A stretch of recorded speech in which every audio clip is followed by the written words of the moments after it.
바이든 미 대통령 당선인은 대선 승리 연설에서 분열이 아닌 통합의 대통령이 되겠다고 밝혔습니다. 코로나19 대응을 최우선 과제로 꼽은 바이든은 내일 과학자들로 구성된 TF팀을 출범시킵니다. 트럼프 대통령은 민주당이 선거를 훔쳤다는 트윗을 잇따라 올리며 대선 승복 거부 의사를 분명히 했습니다. 그러나 백악관 내부에서는 이른바 우아한 퇴장을 건의하고 있다는 보도가 나오기도 했습니다. 문재인 대통령은 함께 열어나갈 미래가 기대된다는 SNS 메시지를 바이든 당선인에게 보냈습니다. 방미 중인 강경화 장관은 미국의 대북 정책이 과거 전략적 인내 정책으로 회귀하지는 않을 것이라고 말했습니다. 이재용 삼성전자 부회장이 부친상으로 불출석했던 국정농단 사건 파기환송심에 오늘 다시 출석합니다. 이 부회장이 재판에 직접 모습을 드러내는 건 10개월 만입니다. 밤사이 기온이 큰 폭으로 떨어지며 아침 기온이 영하권으로 내려갔습니다. 전국 곳곳에는 한파주의보가 내려졌습니다. 네, 주말 휴일 잘 보내셨습니까? 그 사이에 미국 대통령 선거 최종 승부가 났습니다. 민주당의 조 바이든 당선인이 공식 승리를 선언했죠. 바이든은 내년 1월에 취임하고 그에 앞서 통합의 미국을 강조했습니다. 금철영 특파원이 그의 연설 내용부터 추려드립니다. To introduce the President-elect of the United States of America, Joe Biden. 패자의 승복은 없었지만 승자의 여유는 있었습니다.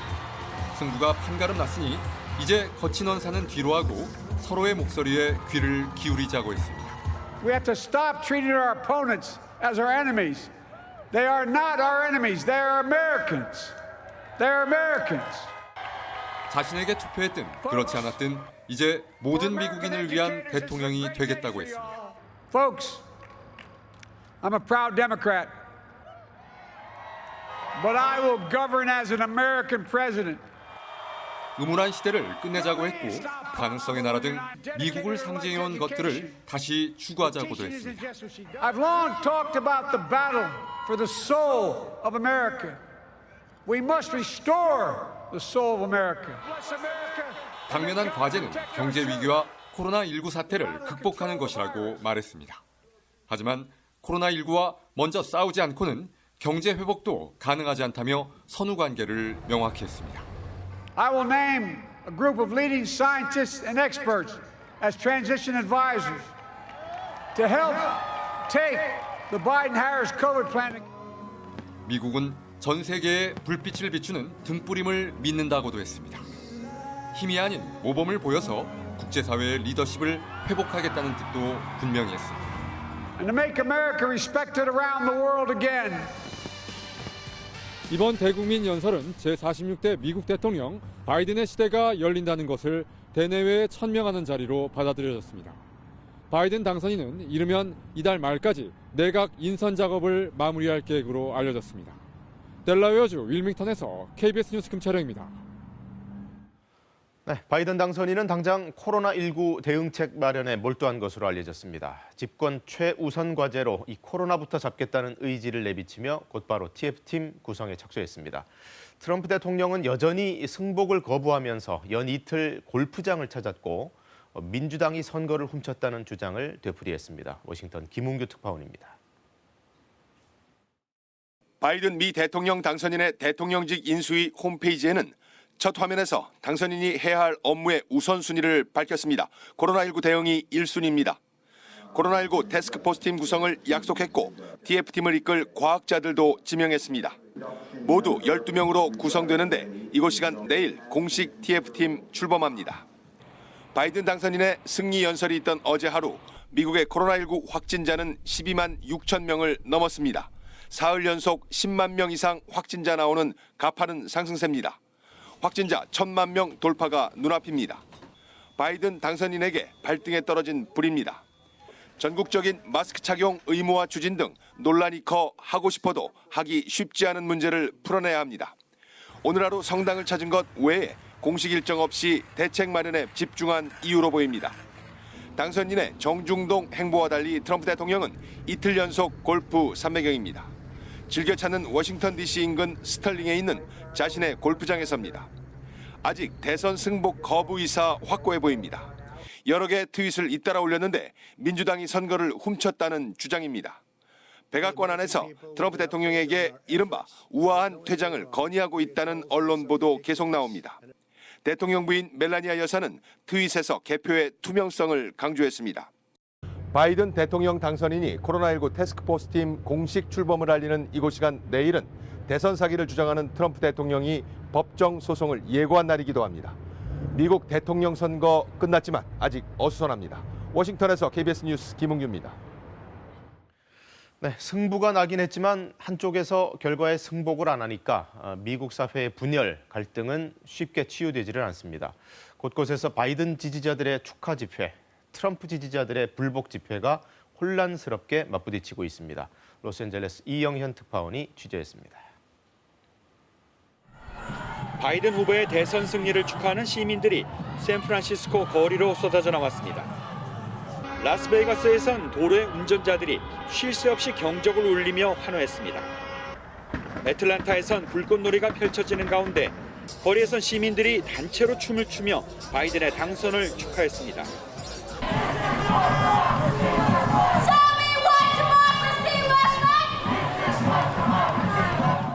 로스앤젤레스 도심에서 노조연합과 시민단체들이 개최한 트럼프 퇴진 시위는 퇴진 축하 집회가 됐습니다. We're very happy. We think we've been on the wrong track for the past 4 years. We're finally on the track to address climate change, to address inequality. We're out here so that, the American people are letting him know that we're not going to let him stay in office. 시위대는 6차선 도로를 막고서 시청 쪽으로 이동하고 있습니다. 당초 물리적 충돌이 우려됐지만 대체적으로 평화롭게 진행되고 있습니다. 트럼프 지지자들도 가만히 있지 않았습니다. 애리조나에선 패배를 인정할 수 없다며 선거 부정을 규탄하는 대규모 집회를 여는 등 주요 도시 곳곳에서 집단 행동에 들어갔습니다. Today's news, I haven't really paid much attention. The news is not the law. The Constitution and upholding the Constitution is our law. 승리를 축하하는 쪽과 선거 결과를 거부하는 쪽이 마주치면 말다툼을 벌이거나 충돌 직전의 상황이 목격됐습니다. 포틀랜드에선 양측의 충돌을 막기 위해 중무장한 시위 진압 경찰이 줄지어 배치되는 등 선거 결과가 발표돼도 혼란스러운 상황은 계속되고 있습니다. 로스앤젤레스에서 KBS 뉴스 이영현입니다. 네, 바이든 당선인의 공식 취임일은 2021년 1월 20일입니다. 그 전에 선거인단의 투표 절차도 남아 있습니다. 트럼프 대통령의 전방위적인 법적 대응으로 이 일정에 차질이 생길 가능성도 일각에서 나오고 있는데요. 이혜진 기자가 짚어봤습니다. 조 바이든 미국 대통령 당선인은 대선에서 승리했지만 아직은 당선인 신분입니다. 정확하게 이번 선거는 미국의 일반 유권자들이 각 주의 대통령 선거인단에 투표를 한 겁니다. 일반적인 상황에서는 12월 8일까지 각 주에서 선거인단을 구성합니다.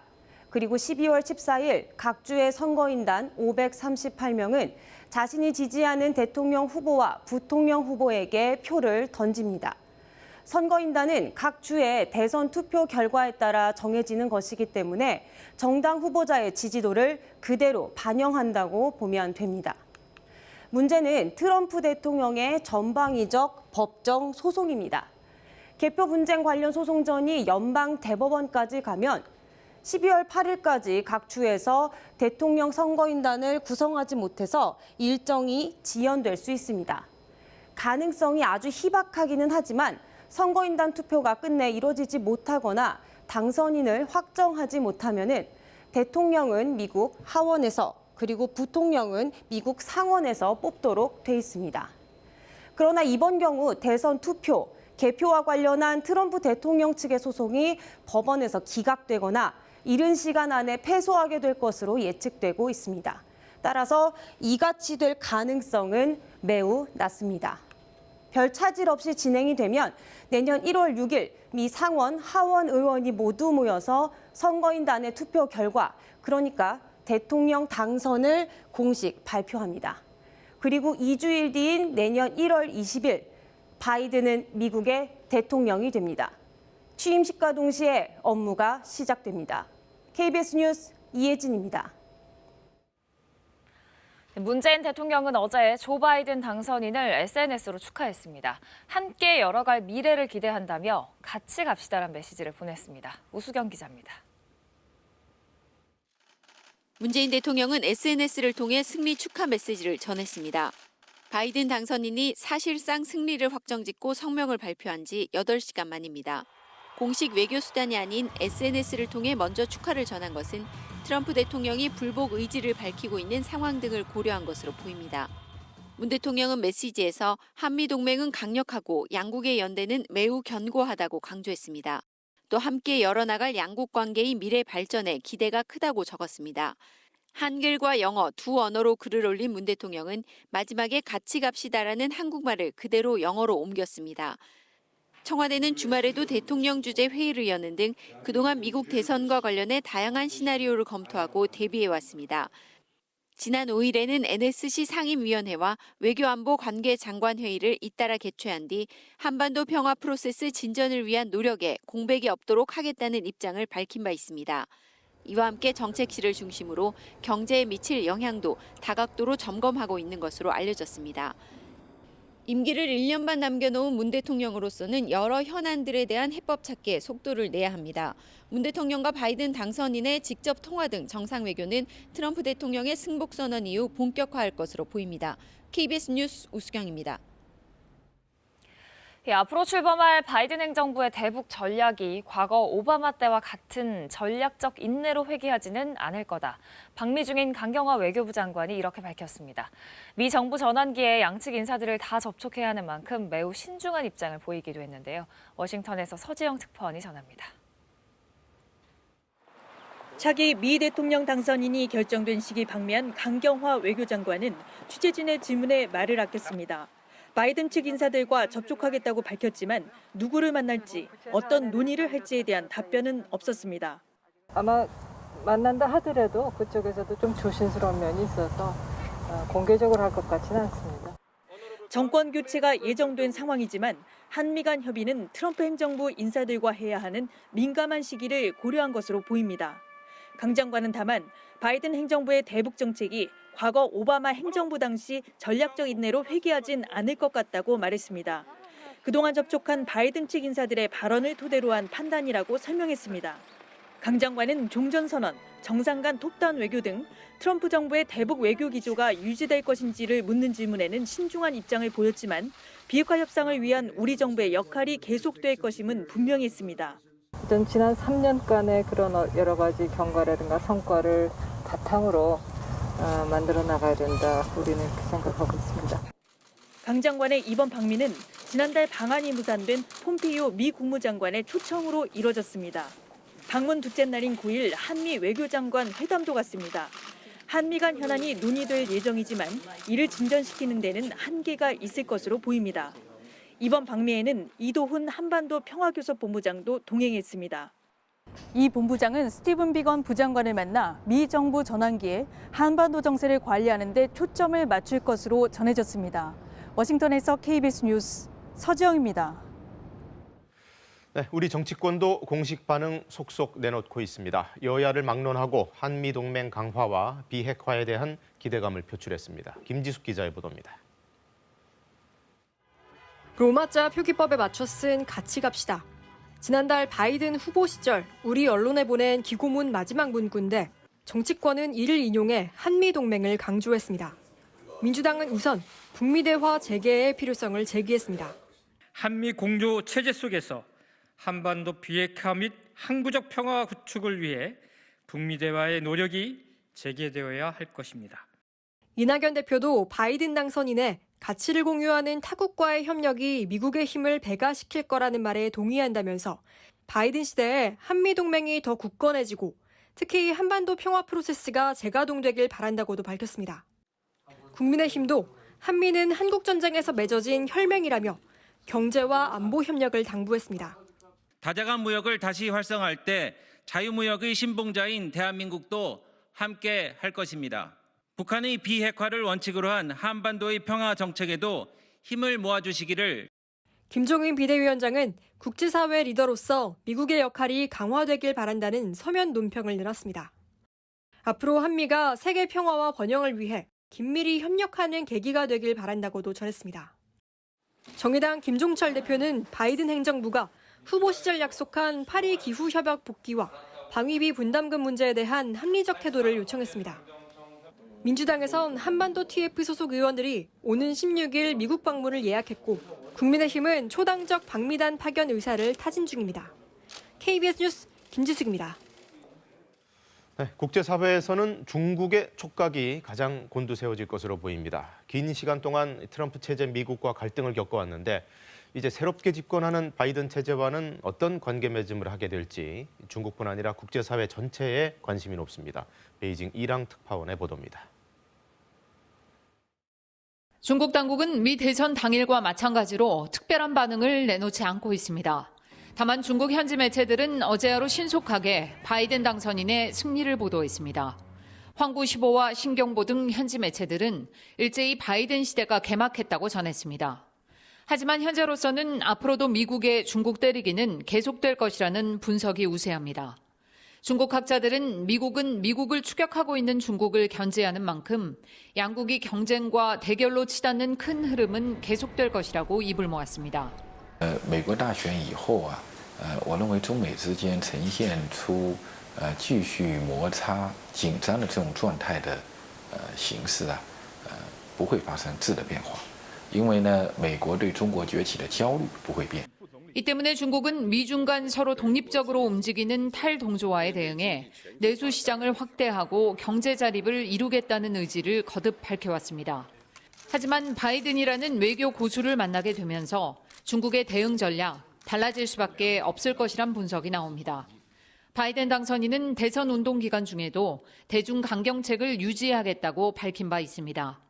특히 역대 민주당 정권이 인권과 민주주의를 중시해온 만큼 미국이 중국의 홍콩 보안법과 신장 지역의 인권 문제 등을 앞세워 중국을 압박할 가능성이 높습니다.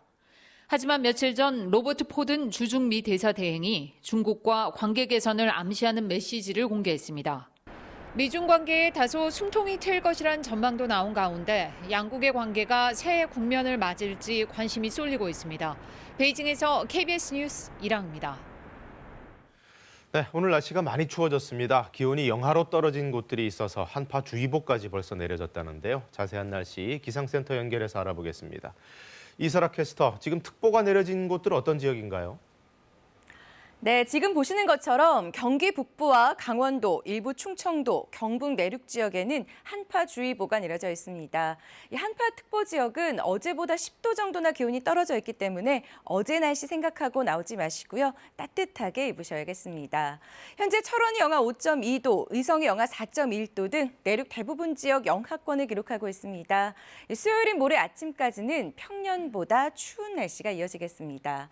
차고 건조한 대륙 고기압의 영향으로 대기가 무척이나 건조한 상태입니다. 현재 강원 영동 지방에는 건조 경보가, 경북 동해안과 경상도 해안, 경북 내륙 지역에는 건조주의보가 내려져 있습니다. 특히 오늘은 강원 영동과 경북 동해안을 중심으로 바람도 강하게 불어 산불 날 수 있습니다. 불이 나지 않도록 각별히 조심하셔야겠습니다. 당분간 건조한 날씨가 이어지면서 건조특보는 더 확대되거나 강화되겠습니다. 오늘은 전국적으로 맑은 날씨를 보이겠습니다. 오늘 아침 대부분 지역에는 서리가 내리고 내륙 지역에는 무려한 곳이 있습니다. 낮 최고 기온은 서울이 10도, 강릉과 대구가 13도로 어제보다 2도에서 6도 정도 낮겠습니다. 바다의 물결은 먼 바다에서 3, 4m까지 매우 높게 일겠습니다. 날씨 전해드렸습니다.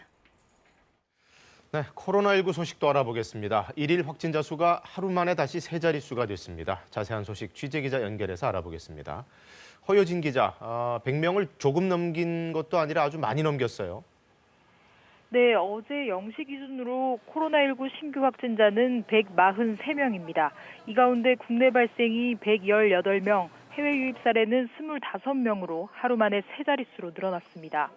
국내 발생 환자는 지역별로 서울에서 54명, 경기가 23명으로 대부분을 차지했는데요.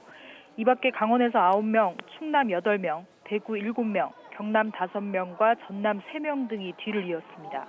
위중증 환자는 5명 늘어 58명입니다.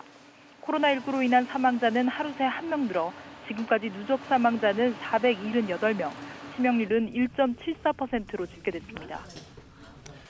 요즘 불안한 상황이 계속 이어지고 있는데 정부의 대책은 어떤 것들이 있습니까? 네, 정부가 오늘부터 요양병원과 요양시설 등 감염 취약시설의 종사자와 이용자에 대한 선제적 전수 진단검사를 전국으로 확대한다고 밝혔습니다. 앞서 정부는 수도권과 일부 지역에서 선제적 전수검사를 실시해 7개 시설에서 확진자 38명을 발견한 바 있는데요. 나머지 지역에 대해서도 전수검사를 진행해서 이달 중으로 완료할 계획입니다. 또 올해 말까지 수도권은 2주, 비수도권은 4주 간격으로 추가 검사도 실시할 예정입니다. 이 방역에 협조 안 하는 사람들, 특히 이 격리 이탈하는 사람들에 대한 조치 기준도 마련됐다고요? 네, 정부는 정당한 사유 없이 무단으로 이탈한 자가격리자는 원칙적으로 고발하겠다고 밝혔습니다. 다만 사전 허가를 받은 경우엔 무단 이탈로 보지 않기로 했는데요. 진단검사와 병원 치료, 시험 응시, 장례식 참석과 중도 출국 등 보건당국으로부터 사전 허가를 받은 사례가 해당됩니다. 긴급 대피가 필요한 재난 상황이나 응급 의료 상황 등은 계도 조치합니다. 또 치매 환자나 정신질환자, 유소년 등 고의성이 없는 경우엔 처음 한 번에 한해 계도 조치할 방침입니다. 지금까지 사회부에서 KBS 뉴스 허유진입니다. 이재용 삼성전자 부회장이 오늘 국정농단 사건 파기환송심에 출석합니다. 지난달 말 공판 준비 기일에는 부친상으로 오지 않았었는데요. 이 부회장이 10달 만에 직접 서는 오늘 재판에서는 준법감시위원회가 쟁점이 될 걸로 보입니다. 이정은 기자입니다. 대법원에서 삼성그룹 경영권 승계와 관련한 뇌물액이 50억 원이 늘어난 상태로 파기환송심 재판에 다시 선 이재용 삼성전자 부회장. 많은 분들께 심려를 끼쳐드려서 대단히 송구스럽게 생각하고 있습니다. 죄송합니다. 지난달 열린 공판 준비 기일에는 아버지인 이건희 회장의 별세로 출석하지 않았었는데 오늘 10달 만에 다시 재판에 출석합니다. 앞서 재판부는 삼성의 준법감시제 마련을 주문했는데 특검 측이 이에 반발해 재판부 기피 신청을 내면서 재판은 9달간 중단됐습니다. 기피 신청이 대법원에서 기각되면서 재판이 재개됐는데 재판부는 특검과 변호인 측 항소 이유를 듣고 재판 절차를 논의할 예정입니다. 특히 오늘 재판에서는 삼성 준법감시위원회의 실효성을 점검할 전문심리위원단 지정 문제에 대한 의견이 오갈 것으로 보입니다. 앞서 재판부는 준법감시위가 실효적으로 운영된다면 진정한 반성에 해당돼 양형 조건으로 고려될 수 있다고 밝혀 논란이 일었습니다. 당초 특검은 이에 반발해 전문심리위원 추천에 응하지 않았는데 재판부 지휘에 따라 지난달 29일 후보자를 추천했습니다. 박근혜 전 대통령과 최서원 씨에게 삼성 경영권 승계와 관련해 뇌물을 넘겨준 혐의 등으로 재판에 넘겨진 이재용 부회장. 파기환송심에서 뇌물공여 액수 인정액이 항소심보다 높아져 다시 실형을 선고받을 수 있다는 분석이 나오는 가운데 준법감시위원회가 감형 요인이 될 수 있을지 여부를 놓고 재판부와 특검, 변호인 간의 치열한 법리 다툼이 예상됩니다. KBS 뉴스 이정은입니다. 대전 도심의 아파트 단지에 멧돼지 3마리가 출몰했습니다. 한 마리는 포획됐지만 나머지 2마리는 자취를 감췄는데요. 성용희 기자가 보도합니다. 대전 도심의 아파트 단지 안으로 멧돼지 2마리가 잇따라 뛰어들어갑니다. 이곳저곳 휘젓고 다니던 멧돼지들, 쓰레기를 버리던 주민을 아슬아슬 스쳐 지나가자 주민은 놀란 가슴을 쓸어내립니다. 아파트 단지에 나타난 멧돼지 가운데 한 마리는 이처럼 유리창을 깨고 지하실 안으로 들어갔습니다. 지하실에 갇힌 멧돼지는 소방과 유해조수 포획단이 출동해 합동으로 포획했습니다. 저희가 보유하고 마취총을 가지고 마취 실시했습니다. 하나 마취가 잘 이루어지지 않았기 때문에 동물 포획단을 요청을 해서 엽사한테 사살을 요청한 상황입니다. 멧돼지 3마리 가운데 2마리는 4km 떨어진 한국화학연구원 인근에서 목격된 뒤 자취를 감췄습니다. 대전시는 멧돼지가 출몰해 이동 중이라는 안전 문자를 발송하고 달아난 멧돼지를 추적했습니다. 인명피해는 없었지만 주민들은 불안에 떨어야 했습니다. 지금 정리가 됐다고 하니까 다행스럽긴 한데요. 좀 이렇게 멧돼지가 어디서 나왔는지 모르겠는데 좀 이런 일이 없었으면은. 지난달 세종시에서도 멧돼지가 상가로 돌진하는 등 최근 잇따라 출몰하는 상황. 대전시는 겨울철 먹이 부족으로 멧돼지 도심 출몰이 더 잦아질 것으로 보고 포획 활동을 강화하기로 했습니다. KBS 뉴스 성용입니다.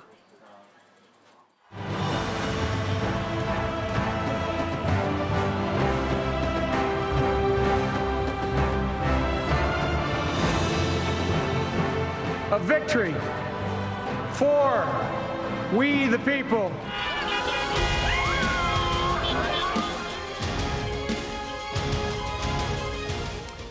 네, 치열했던 미국 대통령 선거가 끝났습니다. 당선에 필요한 선거인단을 충분히 확보한 조 바이든 당선인이 이 대국민 연설을 갖고 승리를 선언했습니다. 내년 1월 제46대 미국 대통령으로 취임하는 바이든 당선인은 분열이 아닌 통합의 대통령으로서 미국을 다시 존경받는 나라로 만들겠다고 포부를 밝혔습니다. 그의 선거 캠프가 있던 델라웨어주에서 금철영 특파원이 전해왔습니다. To introduce the President-elect of the United States of America, Joe Biden. 패자의 승복은 없었지만 승자의 여유는 있었습니다. 승부가 판가름 났으니 이제 거친 언사는 뒤로 하고 서로의 목소리에 귀를 기울이자고 했습니다.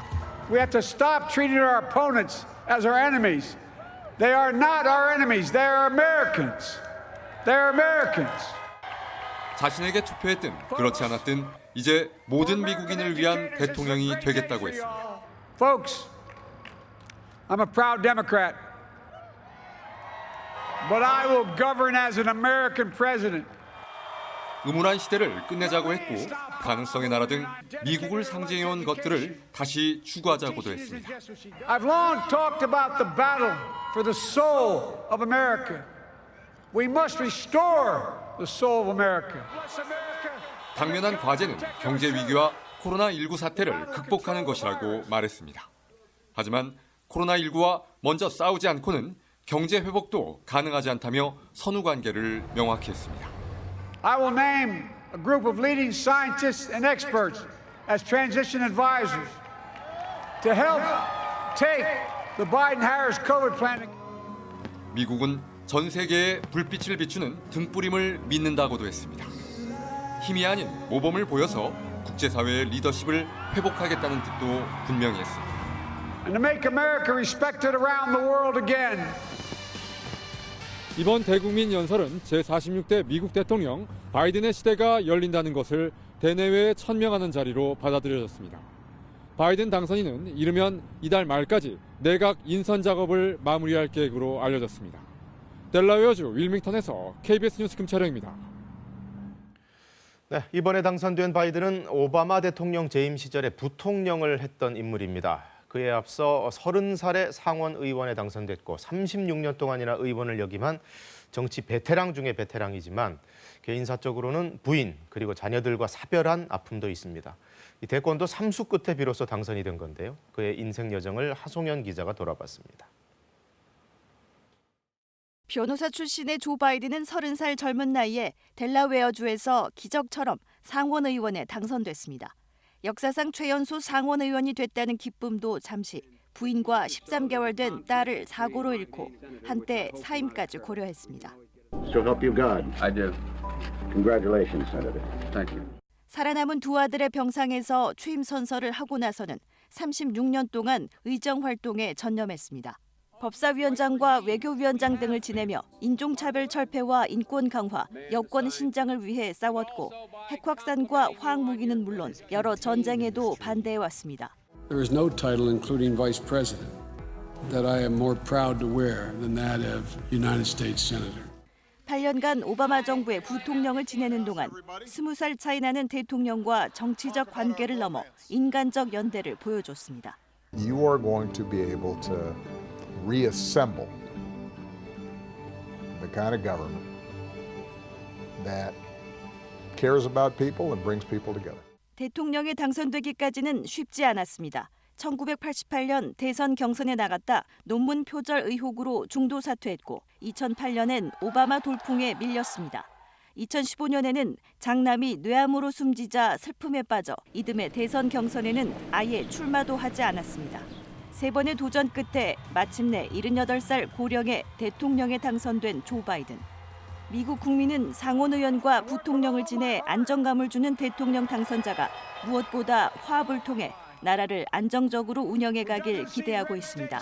KBS 뉴스 하송연입니다. 트럼프 대통령은 이미 개표 중반부터 불복을 시사하면서 재검표 요구 그리고 동시다발적인 소송전까지 전개하고 있습니다. 그리고 여전히 이 선거는 안 끝났다며 어떻게든 뒤집으려는 시도를 하고 있는데 그 움직임은 과연 어떤 흐름으로 갈지 이수민 기자가 짚어봤습니다. 골프장에서 바이든 당선인의 승리 보도를 접한 트럼프 대통령. 이번 선거는 전혀 끝나지 않았다며 결과에 승복하지 않겠다는 뜻을 분명히 했습니다. 트럼프 대통령은 먼저 0.6%포인트 차로 패한 위스콘신주에서 재검표를 요구했습니다. 또 바이든 당선인에게 유리하다는 평가를 받는 우편 투표를 무효표로 만들기 위해 여러 지역에서 소송전도 제기했습니다. Trump is signaling that he doesn't accept the election as legitimate and that his supporters should not accept the election as legitimate.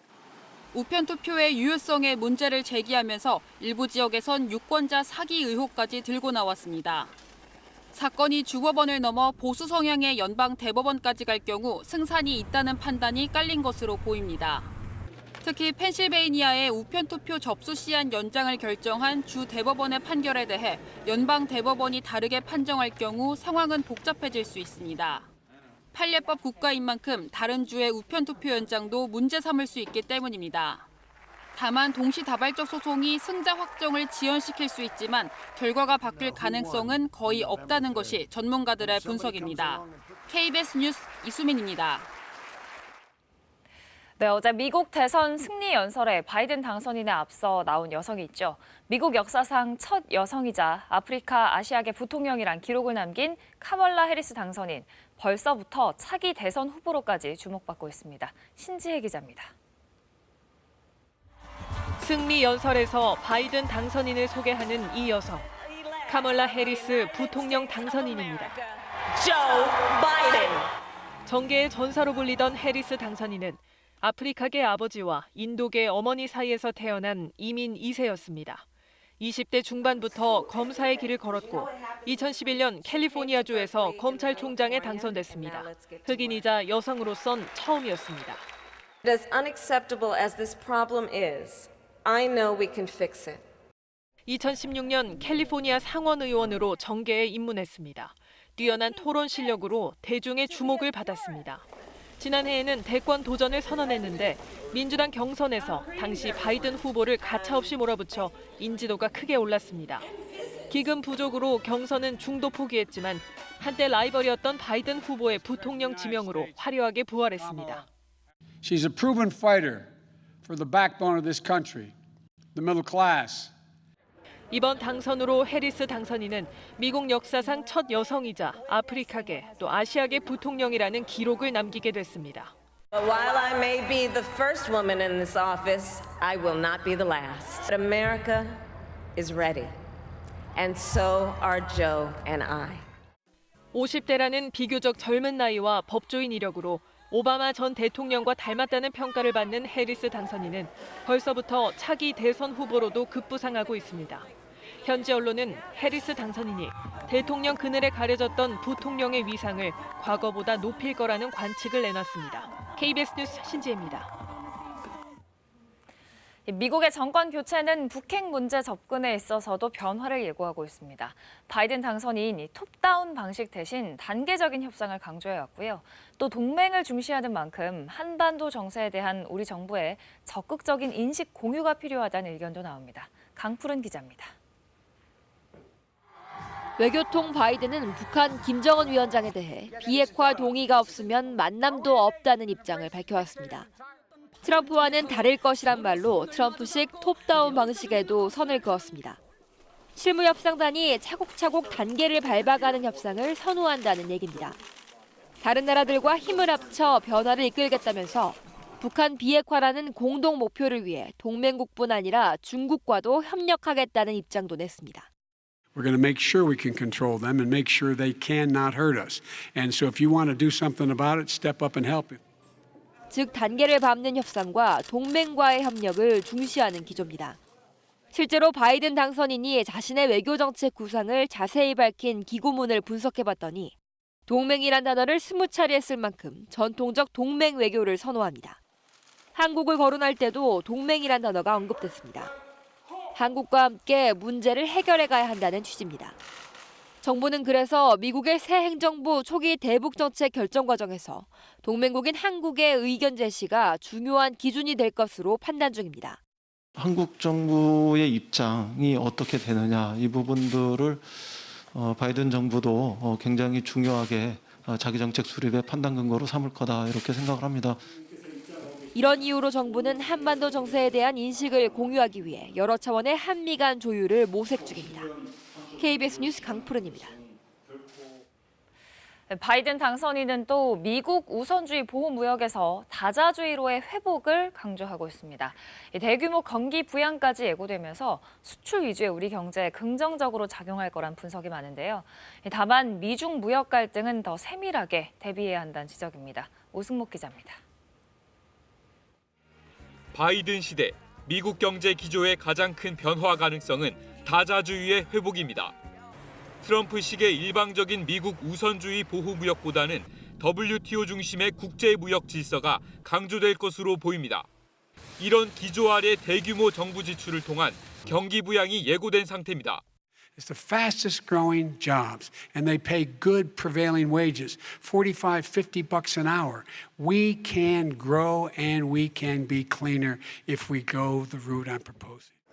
친환경 기반 시설에만 4년간 2조 달러, 교육과 건강 분야까지 합하면 앞으로 10년 동안 5조 3천억 달러를 쓸 거란 분석도 있습니다. 수출 위주의 우리 경제엔 큰 호재가 될 수 있습니다. 특히 바이든이 내세운 파리 기후변화 협약 재가입과 탄소 배출 감축 정책에 따라 세계 1위인 한국 배터리 업계엔 또 한 번의 기회일 수 있습니다. 내연기관 자동차보다는 이제 전기 자동차 쪽으로 무게 중심이 좀 옮겨갈 것 같아서 자동차 배터리 이쪽 부분에서의 어떤 사업 기회가 만들어지지 않을까 생각이 듭니다. 이 같은 바이든 훈풍으로 내년에만 한국 경제 성장률이 최대 0.3%포인트, 수출 증가율은 최대 2.2%포인트까지 늘어날 거란 분석도 나옵니다. 그러나 미중 무역 갈등은 여전히 위험 요인입니다. 바이든이 동맹의 역할을 중시하는 만큼 미중 사이에서 다시 선택을 강요받을 수 있다는 겁니다. 예상하기 어려운 통상 갈등을 만드는 그러한 방식보다는 보다 더 예측 가능하고 조직적이고 체계적인 방식으로 중국을 압박할 가능성이 높아 보이고요. 법인세 인상과 함께 환경 규제 강화 방침도 우리 기업엔 부담이 될 수 있는 만큼 치밀한 대응이 필요합니다. KBS 뉴스 오승목입니다. 이번에는 코로나19 관련 방역당국의 브리핑 전해드립니다. 거리 두기 개편과 함께 국내 현황을 평가하는 기준도 바뀌었습니다. 확산이 빠른 만큼 더 자주 평가하고 해외 유입보다는 국내 발생 위주로 보겠다는 건데요. 이에 따른 한 주간의 평가 결과 들어보시죠. 새롭게 정비한 위험도 평가의 방향에 대해 설명드리겠습니다. 먼저 감염 확산이 빠르게 이루어지는 점을 고려하여 평가 기간을 기존의 최근 2주간에서 1주간으로 짧게 잡고 해외 유입 환자는 검역 또는 격리 중에 발견되어 국내 유행의 위험성은 없으므로 국내 발생 환자를 중심으로 이루어집니다. 지난 한 주간의 국내 발생 환자 수는 하루 평균 88.7명으로 그 직전 주의 86.9명에 비해 소폭 증가하였습니다. 지역적으로는 수도권이 대부분을 차지하고 있어 하루 평균 65.4명이 발생하고 있으며 수도권의 경우 거리두기 1.5단계로의 객상 기준을 충족할 위험성이 커지고 있어 정부는 긴장감을 가지고 방역 관리를 강화하고 있습니다. 대개 검사 수와 확진자 수는 비례하는 관계는 있습니다. 그러나 그것이 반드시 그런 것은 아니고요. 이번 주는 검사 수보다는 그 확진자들 아직 검사자들이 확진 가능성이 높은 대상들이 주로 검사가 이루어졌기 때문에 다소 좀 높게 나온 것으로 그렇게 생각을 합니다. 물론 이 추이를 좀 더 지켜봐야 되겠습니다만은 이번 주는 검사 수 대비 확진율이 높은 그런 결과가 나왔습니다. 나타난 그 확진자들의 연령을 보면은 그다지 젊은 층의 비율이 현격히 높아진 것은 아닙니다. 지난주나 또 그 평상시와 비슷한 수준의 비슷한 비율의 그 연령 분포가 나오기 때문에 아직까지는 할로윈 대 영향이 나타나고 있는 것으로 보지는 않습니다. 그러나 조금 더 이제 할로윈데이 지난 것이 한 일주일 정도 되기 때문에 적어도 한 주 정도는 더 지켜봐야 할 것으로 그렇게 생각됩니다. 모든 방역 활동에 있어서 중심지고 가장 중요한 것은 정말 마스크 착용입니다. 물론 이제 마스크를 착용하기가 아주 힘든 상황들이 있습니다. 그럴 경우에일수록 환기를 좀 더 많이 자주 시키고 그래서 밀폐된 공간이 형성되지 않도록 그런 부가적인 방역 수칙을 지켜주심으로 해서 감염의 위험을 좀 줄일 수 있을 것입니다. 코로나19 관련 국제 소식 알아보겠습니다. 덴마크 밍크 농장에서 발생한 변종 코로나19 바이러스에 대한 우려가 커지고 있습니다. 밍크를 통해 바이러스가 변이된 이후 사람에게 감염이 되는 건데요.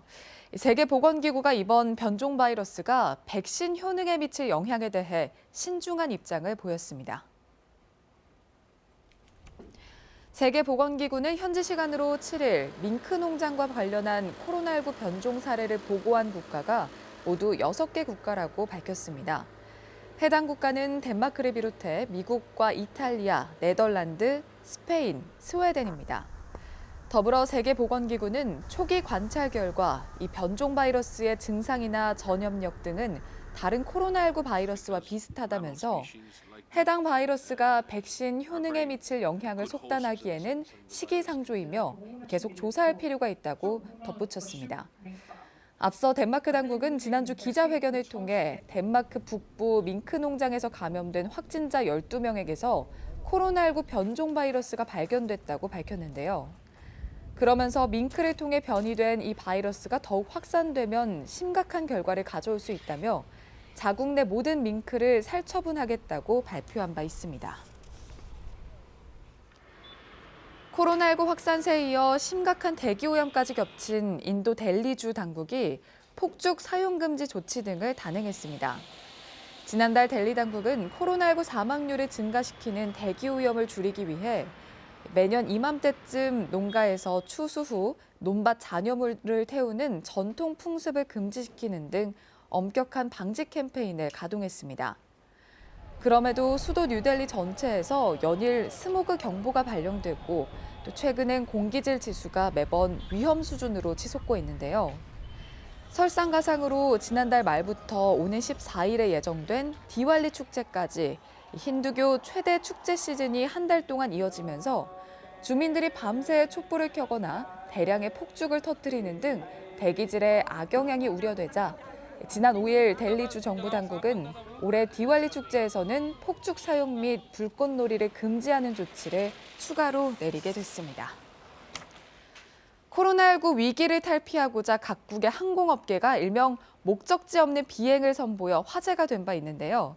이와 비슷하게 최근 싱가포르에선 목적지 없이 출항했던 크루즈가 항구로 다시 돌아오는 여행 상품이 눈길을 끌고 있습니다.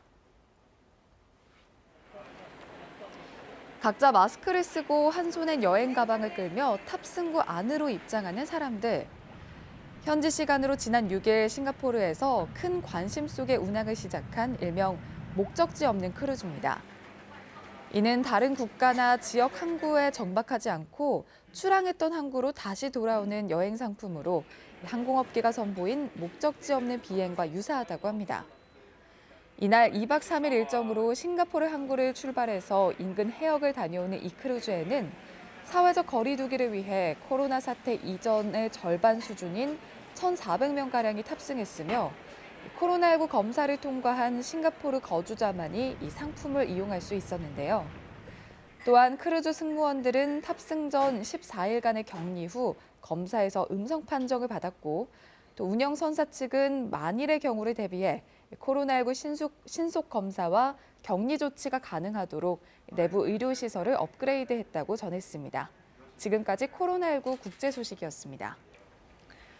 네, 코로나19 관련해서 국내 소식 몇 가지 더 전해드리겠습니다. 첫 번째 키워드부터 열어보시죠. 네, 마스크 쓰기 최고의 백신이다라는 내용입니다. 정세균 국무총리가 어제 정부 서울청사에서 열린 코로나19 중앙재난안전대책본부 회의에서 한 말인데요. 현재로선 최고의 백신인 마스크 착용을 생활화해달라고 당부했습니다. 정 총리는 새로운 사회적 거리두기가 안착하려면 시행 초기가 매우 중요하다고 강조했는데요. 마스크 착용 등 기본적인 방역 수칙이 의무화된 만큼 적극 실천해달라고 말했습니다.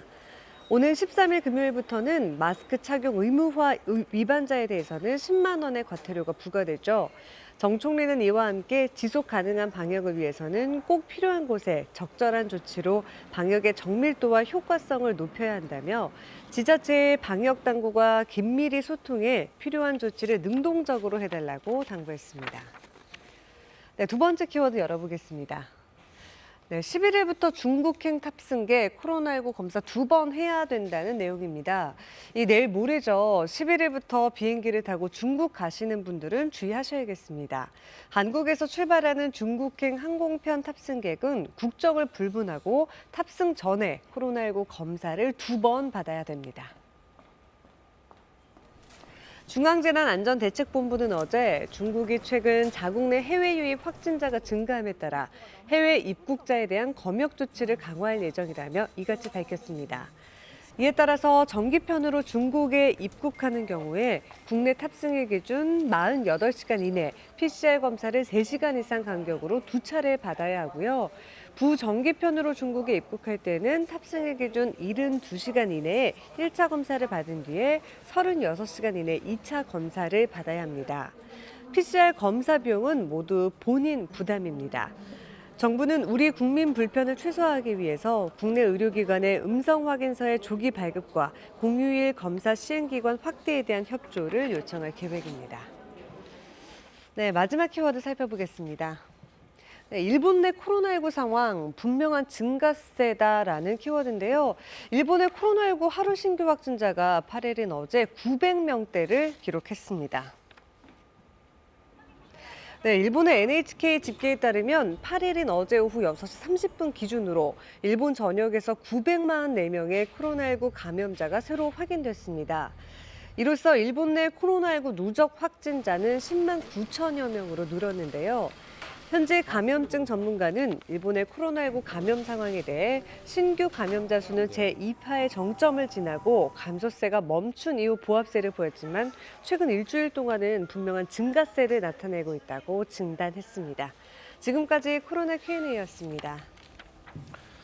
한화그룹의 주력 계열사인 한화솔루션이 10년 넘게 특정 물류회사와 독점 거래를 해오다가 공정거래위원회에 적발됐습니다. 이런 거래를 통해 물류사에 몰아준 이익이 180억 원 가까이 된다는데 알고 보니 김승현 회장의 친누나가 대주주로 있는 회사였다고 합니다. 성민수 기자가 취재했습니다. 한때 한화그룹 계열사였던 한익스프레스입니다. 총수인 김승현 회장이 이 회사를 차명 보유한 사실이 드러나자 김 회장은 2009년 친누나와 조카에게 지분을 모두 넘겼습니다. 주인이 바뀐 건데 공정거래위원회는 이 업체가 한화그룹 주력 계열사인 한화솔루션의 물류를 10년 넘게 독점해왔다고 밝혔습니다. 범총수 일가라 할 수 있는 친누나 일가가 지배하는 회사에 물류 일감을 몰아주어 인위적으로 시장 경쟁 질서를 왜곡한 한화솔루션은 컨테이너 운송 전체를 맡기면서 정상가보다 10% 넘는 비싼 가격에 계약을 맺었고 이 덕에 한익스프레스가 11년간 87억 원의 초과 수익을 올렸다는 게 공정위의 판단입니다. 공정위는 또 한화솔루션이 화학물질 판매 운송 과정에 한익스프레스를 끼워 넣는 이른바 통행세 거래도 했다고 봤습니다. 원래는 각 대리점이 전담 운송사를 별도로 계약했는데 여기에 한익스프레스를 끼워 넣었다는 겁니다. 한익스프레스가 챙긴 수수료는 운송비의 20%, 그러나 역할이 전혀 없었다고 공정위는 결론 냈습니다. 이에 대해 한익스프레스 측은 안전관리 분야에서 중요한 역할을 했다고 주장했습니다. 한화솔루션 역시 효율성과 안전을 위한 결정이었을 뿐 혈연관계를 이유로 거래한 건 아니라고 반박했지만 받아들여지지 않았습니다. 공정위는 한화솔루션과의 10년 넘는 거래로 한익스프레스가 올린 매출이 2,300억 원, 부당지원금이 178억 원이라며 두 회사에 230여억 원의 과징금을 물렸습니다. 또 한화솔루션을 검찰에 고발했습니다. 한화그룹 측은 공정위 결정에 동의할 수 없다며 행정소송에 나서겠다고 밝혔습니다. KBS 뉴스 성민수입니다. 코로나19가 한창 심할 때 국내에서도 마스크 같은 방역 용품이 부족해서 품귀 현상까지 빚어지고는 했는데 지금은 사정이 완전히 달라졌습니다. 공급 물량이 수요보다 워낙 많이 쌓이는 바람에 업체들마다 재고 처리를 못해서 발을 구르고 있는데요. 결국 활로를 해외에서 찾고 있습니다. 아시다시피 외국에서는 코로나19 상황이 다시 나빠지고 있죠. 정진규 기자가 취재했습니다. KF94 마스크를 매달 100만여 장 생산하고 있는 한 제조업체입니다. 이 업체는 최근 한 달 최대 1억 장의 마스크를 생산할 설비 100여 대를 새로 갖췄습니다. 월 평균 생산량의 50%만 수출하도록 한 마스크 수출 총량제가 지난달 해제돼 수출에 주력하기 위해서입니다. 미국과 프랑스, 영국 등 10여 개국과 최대 5억 장에 달하는 수출 계약을 진행 중입니다. 올해 말 수출을 시작해 내년도 연매출 4천억 원을 목표로 하고 있습니다. 국내는 어차피 마스크 재고가 지금 많이 있는 상황에서 수출이 전면적으로 이제 해지가 확대가 되면은 생산 물량을 재고 없이 다 이게 해외로 수출할 수 있는 어떤 기회가 온다고 생각합니다. 국내 최초로 음압 이송 장치를 개발한 또 다른 업체입니다. 올 초 코로나19가 확산하면서 질병관리청과 소방서, 병원 등에 1000여 대를 보급해 지난해 대비 매출이 2배 이상 늘었습니다. 해외 제품과 비교해도 손색이 없는 데다 무게는 10분의 1, 값은 3분의 1로 경쟁력을 높였습니다. 콜롬비아와 캄보디아 등 6개국 수출에 성공한 데 이어 유럽 규격 제품 인증을 받아 시장 확대에 나섰습니다. 미국이나 유럽 등에 이제 확진자가 많이 늘어나고 있고 그 나라 국가적으로도 방역에 많은 애로사항이 있는데 최소한 5,000대 정도는 저희가 유럽 쪽으로 진출을 하려고 지금. 국내 시장 포화로 수출 개척에 나선 국내 방역용품 업체들. 우수한 품질을 바탕으로 현지 호평을 이끌며 새로운 기회를 잡을 수 있을지 주목됩니다. KBS 뉴스 정진규입니다. 부산 해운대 사실상 아파트나 다름없는 생활형 숙박시설 건립이 추진돼 논란입니다. 관광시설에서 초고층 아파트로 전락해 난개발이라 비판받고 있는 LCT의 전철을 밟는 게 아니냐는 우려가 나오는데요. 최유지 기자가 보도합니다. 지난해 말 폐업한 5성급 해운대 그랜드 호텔. 올해 3월 부동산 개발업체 MDM의 자회사 MDM플러스가 2,480억 원을 주고 호텔 땅을 사들였습니다. 이 땅을 담보로 MDM플러스는 2,080실 규모의 37층짜리 생활형 숙박시설을 짓겠다며 금융권 담보대출도 받았습니다. 37층이면 높이가 약 103m, 개발 행위를 제한한 시가지 경관지구인 해운대 해변 일대의 기준 높이 70m를 50% 가까이 초과합니다. 게다가 생활형 숙박시설은 오피스텔과 달리 취사시설과 욕조까지 갖춰 사실상 아파트와 다름없습니다. 사업자 측에서는 이게 분양가 상한제도 적용 안 받고 그냥 이렇게 지어서 고가의 분양이 가능한 거죠. 분양받는 수요자 입장에서는 전매 제한 행위에도 걸리지 않고요. 1가구 다주택에 해당이 되지 않습니다. 왜냐하면 숙박시설이기 때문에. 부산시와 정치권 로비로 관광시설에서 높이 400m짜리 초고층 아파트로 전락한 LCT의 전철을 밟지 않기 위해 해운대 해변 일대에는 아예 생활형 숙박시설을 짓지 못하게 하는 방안이 추진되고 있습니다. 구청장이 불허할 수 있도록 지구 단위 계획 변경을 할 수 있도록 의회에서 요청할 수 있도록 하겠습니다. 극심한 교통 혼잡과 주차난 등을 불러올 수 있는 난개발 논란에 대해 MDM플러스 측은 현재 호텔을 철거할 계획이지만 개발 계획은 확정된 것이 아니라고 말했습니다. KBS 뉴스 최유지입니다. 새로 나온 책 소식입니다. 28살에 뜻하지 않게 싱글맘이 된 여성이 지독한 빈곤과 편견을 딛고 작가란 꿈을 이뤄가는 이야기, 그 주인공 본인의 이야기가 찾아오고요. 조선시대 별별 직업을 소개한 책도 눈길을 끈답니다. 김석 기자입니다. 노숙인 쉼터에서 걸음마를 배운 딸. 뜻하지 않은 임신으로 28살의 싱글맘이 된 여성은 남자친구의 학대를 견디다 못해 딸과 함께 노숙인 쉼터에서 삶을 꾸리고 먹고 살기 위해 가사 도우미가 됩니다. 끔찍한 가난과 허술한 복지제도, 저소득층을 향한 뿌리 깊은 편견까지 절망뿐인 나날들 속에서도 끝끝내 희망을 잃지 않은 것, 소중한 딸이 있다는 것, 그리고 작가가 되고 싶다는 꿈 덕분이었습니다. 그 꿈을 이룬 주인공의 이야기입니다. 이 책을 읽은 버락 오바마 전 미국 대통령은 이렇게 말했습니다. 지금도 생존하기 위해 끊임없이 거쳐가는 아슬아슬한 줄타기에 대한 묘사는 삶의 존엄성을 일깨워준다. 뉴욕타임스와 뉴스위크, 뉴요커가 뽑은 2019년의 책입니다. 여성을 등에 업은 남성. 조선시대엔 이렇게 시냇물이 불어나면 업어서 건네주고 품삯을 받는 월천꾼이란 직업이 있었습니다. 일꾼들 옆에서 맛깔나게 이야기를 들려주는 이는 전기수. 심지어 곤장을 대신 맡고 돈 버는 매품팔이도 있었습니다. 젊은 한국학 연구자들이 옛 문헌에서 찾아낸 양반도 선비도 아닌 조선 백성들의 별별 직업 67가지를 소개합니다. 예나 지금이나 온갖 극한 직업으로 생계를 잇는 서민들의 밥벌이는 흥미로우면서도 때론 눈물겹습니다.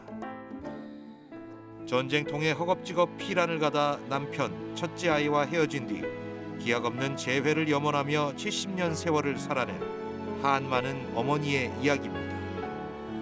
만화계의 오스카상으로 불리는 하비상 수상작 풀의 김금숙 작가가 특유의 섬세하고도 힘있는 붓으로 이산의 아픔을 어루만집니다.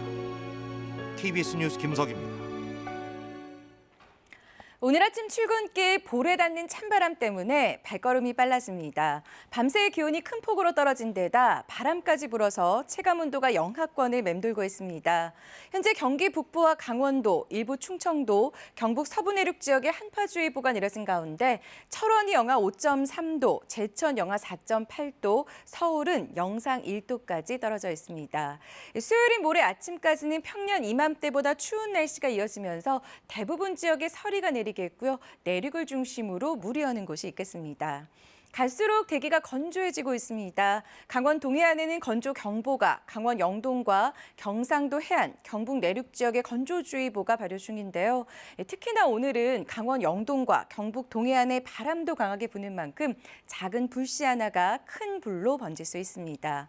오늘은 전국이 대체로 맑겠지만 오늘 저녁부터 내일 새벽까지 일부 서해안 지방에는 산발적으로 빗방울이 떨어지는 곳이 있겠습니다. 현재 전국의 내륙 지역은 영하의 추운 날씨를 보이고 있습니다. 낮 최고 기온도 서울이 10도, 춘천과 청주가 11도, 대구가 13도로 어제보다 2도에서 6도 정도 낮겠습니다. 바다의 물결은 제주 남쪽 먼바다와 동해 먼바다에서 3, 4m까지 매우 높게 일겠습니다. 당분간 별다른 비 소식이 없어 건조특보 지역은 더 확대되거나 강화되는 곳이 있겠습니다. 날씨 전해드렸습니다. 바이든 미 대통령은 대선 승리 연설에서 분열이 아닌 통합의 대통령이 되겠다고 밝혔습니다. 코로나19 대응을 최우선 과제로 꼽은 바이든은 내일 과학자들로 구성된 TF팀을 출범시킵니다. 트럼프 대통령은 민주당이 선거를 훔쳤다는 트윗을 잇따라 올리며 대선 승복 거부 의사를 분명히 했습니다. 그러나 백악관 내부에서는 이른바 우아한 퇴장을 건의하고 있다는 보도가 나왔습니다. 문재인 대통령은 함께 열어나갈 미래가 기대된다는 SNS 메시지를 바이든 당선인에게 보냈습니다. 방미 중인 강경화 장관은 미국의 대북 정책이 과거의 전략적 인내 정책으로 회귀하지는 않을 것이라고 말했습니다. 이재용 삼성전자 부회장이 부친상으로 불출석했던 국정농단 사건 파기환송심에 오늘 다시 출석합니다. 이 부회장이 재판에 직접 모습을 드러내는 건 10개월 만입니다. 밤사이 기온이 큰 폭으로 떨어지며 아침 기온이 영하권으로 내려갔습니다. 전국 곳곳에는 한파주의보가 내려졌습니다. 이젠 치유의 시간이다. 오늘 아침 주요 조간들이 일면 헤드라인으로 내건 얘기입니다. 말도 많고 탈도 많았던 미국 대통령 선거. 그 치열한 경쟁은 이제 막을 내렸고 남은 과제는 통합과 분열된 여론을 보듬는 일입니다. 바이든 당선인도 승리 일성으로 통합을 강조했고 그걸 통해 미국을 다시 존경받는 나라로 재건하겠다고 했습니다. 현지에서 금철영 특파원이 보도합니다. To introduce the President-elect of the United States of America, Joe Biden. 패자의 승복은 없었지만 승자의 여유는 있었습니다. 승부가 판가름 났으니 이제 거친 원사는 뒤로하고 서로의 목소리에 귀를 기울이자고 했습니다. We have to stop treating our opponents as our enemies. They are not our enemies. They are Americans. They are Americans. 자신에게 투표했든 그렇지 않았든 이제 모든 미국인을 위한 대통령이 되겠다고 했습니다. Folks, I'm a proud Democrat. But I will govern as an American president. 음운한 시대를 끝내자고 했고 가능성의 나라 등 미국을 상징해온 것들을 다시 추구하자고도 했습니다. I've long talked about the battle for the soul of America. We must restore the soul of America. 당면한 과제는 경제 위기와 코로나19 사태를 극복하는 것이라고 말했습니다. 하지만 코로나19와 먼저 싸우지 않고는 경제 회복도 가능하지 않다며 선후 관계를 명확히 했습니다. I will name a group of leading scientists and experts as transition advisors to help take the Biden-Harris COVID plan. 미국은 전 세계에 불빛을 비추는 등불임을 믿는다고도 했습니다. 힘이 아닌 모범을 보여서 국제사회의 리더십을 회복하겠다는 뜻도 분명히 했습니다. And to make America respected around the world again. 이번 대국민 연설은 제46대 미국 대통령 바이든의 시대가 열린다는 것을 대내외에 천명하는 자리로 받아들여졌습니다. 바이든 당선인은 이르면 이달 말까지 내각 인선 작업을 마무리할 계획으로 알려졌습니다. 델라웨어주 윌밍턴에서 KBS 뉴스 김철영입니다. 네, 바이든 당선인은 당면 최대 과제로 단연 코로나19를 내세우고 있습니다. 대응 TF를 꾸리느라 분주한 모습인데요. 반면 트럼프 대통령은 연 이틀 골프장을 찾으면서 외연적으로는 태평한 모습을 연출하고 있습니다. 이번 선거 결과 자체를 인정하지 않겠다는 우회적인 표현으로도 읽히는데요. 트위터를 통해서는 더 직접적인 불복 의사를 거듭 밝히고 있습니다. 워싱턴 김은규 특파원의 보도입니다. 바이든 미 대통령 당선인의 대통령직 인수위 홈페이지에는 첫 화면에서 당선인이 해야 할 업무의 우선순위를 밝혔습니다. 코로나19 대응이 1순위입니다. 코로나19 태스크포스팀 구성을 약속했고 TF팀을 이끌 과학자들도 지명했습니다. 모두 12명으로 구성되는데 이곳 시간 내일 공식 TF팀 출범합니다.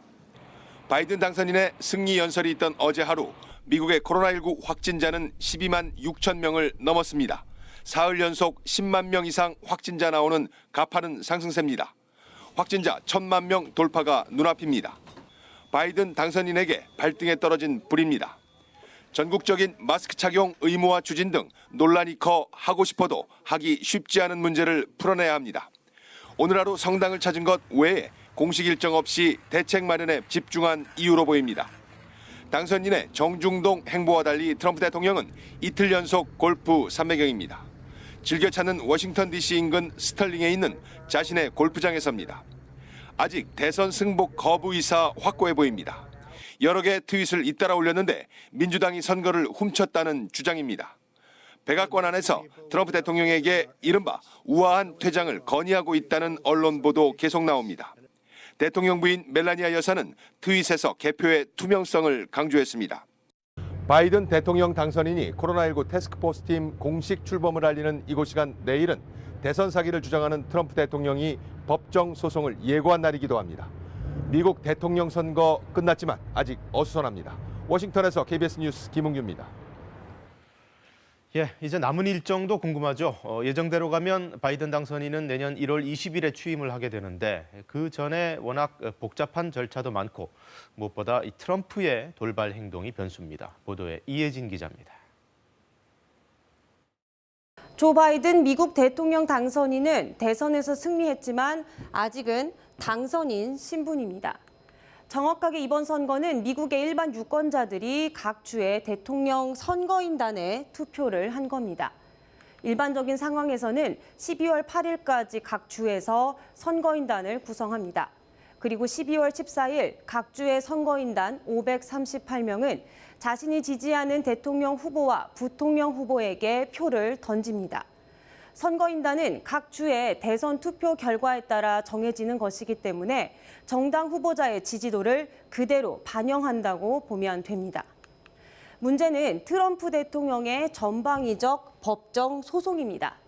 개표 분쟁 관련 소송전이 연방 대법원까지 가면 12월 8일까지 각 주에서 대통령 선거인단을 구성하지 못해서 일정이 지연될 수 있습니다. 가능성이 아주 희박하기는 하지만 선거인단 투표가 끝내 이뤄지지 못하거나 당선인을 확정하지 못하면은 대통령은 미국 하원에서 그리고 부통령은 미국 상원에서 뽑도록 돼 있습니다.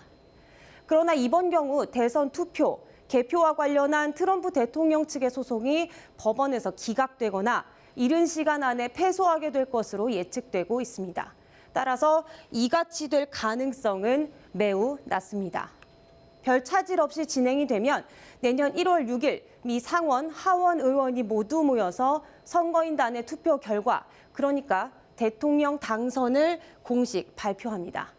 그리고 2주일 뒤인 내년 1월 20일 바이든은 미국의 대통령이 됩니다. 취임식과 동시에 업무가 시작됩니다. KBS 뉴스 이혜진입니다. 문재인 대통령은 어제 조 바이든 당선인을 SNS로 축하했습니다. 함께 열어갈 미래를 기대한다면서 같이 갑시다라는 메시지를 보냈습니다. 우수경 기자의 보도입니다. 문재인 대통령은 SNS를 통해 승리 축하 메시지를 전했습니다. 바이든 당선인이 사실상 승리를 확정짓고 성명을 발표한 지 8시간 만입니다. 공식 외교 수단이 아닌 SNS를 통해 먼저 축하를 전한 것은 트럼프 대통령이 불복 의지를 밝히고 있는 상황 등을 고려한 것으로 보입니다. 문 대통령은 메시지에서 한미동맹은 강력하고 양국의 연대는 매우 견고하다고 강조했습니다. 또 함께 열어나갈 양국 관계의 미래 발전에 기대가 크다고 적었습니다. 한글과 영어 두 언어로 글을 올린 문 대통령은 마지막에 같이 갑시다라는 한국말을 그대로 영어로 옮겼습니다. 청와대는 주말에도 대통령 주재 회의를 여는 등 그동안 미국 대선과 관련해 다양한 시나리오를 검토하고 대비해왔습니다. 지난 5일에는 NSC 상임위원회와 외교안보관계장관회의를 잇따라 개최한 뒤 한반도 평화 프로세스 진전을 위한 노력에 공백이 없도록 하겠다는 입장을 밝힌 바 있습니다. 이와 함께 정책실을 중심으로 경제에 미칠 영향도 다각도로 점검하고 있는 것으로 알려졌습니다.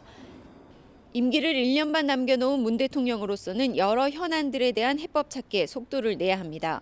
문 대통령과 바이든 당선인의 직접 통화 등 정상 외교는 트럼프 대통령의 승복 선언 이후 본격화할 것으로 보입니다.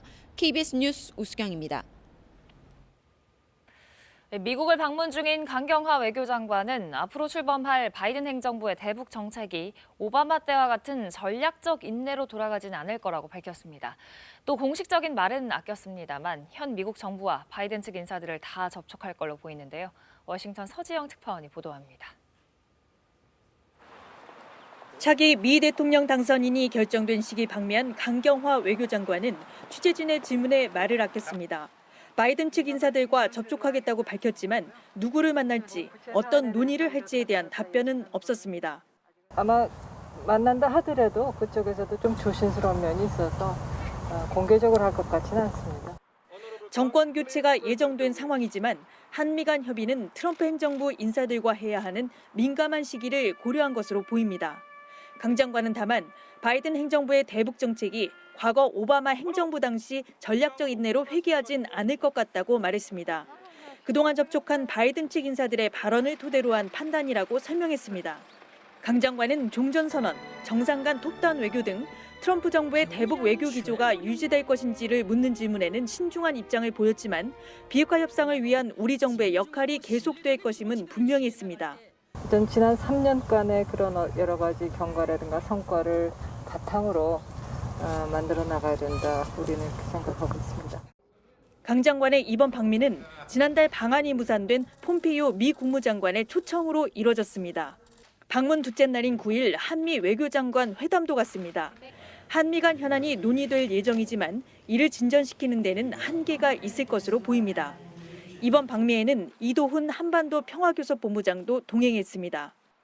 이 본부장은 스티븐 비건 부장관을 만나 미 정부 전환기에 한반도 정세를 관리하는 데 초점을 맞출 것으로 전해졌습니다. 워싱턴에서 KBS 뉴스 서지영입니다. 새로운 미국에 일어날 변화, 경제 분야에서 주목해야 할 건 다자주의로의 회복입니다.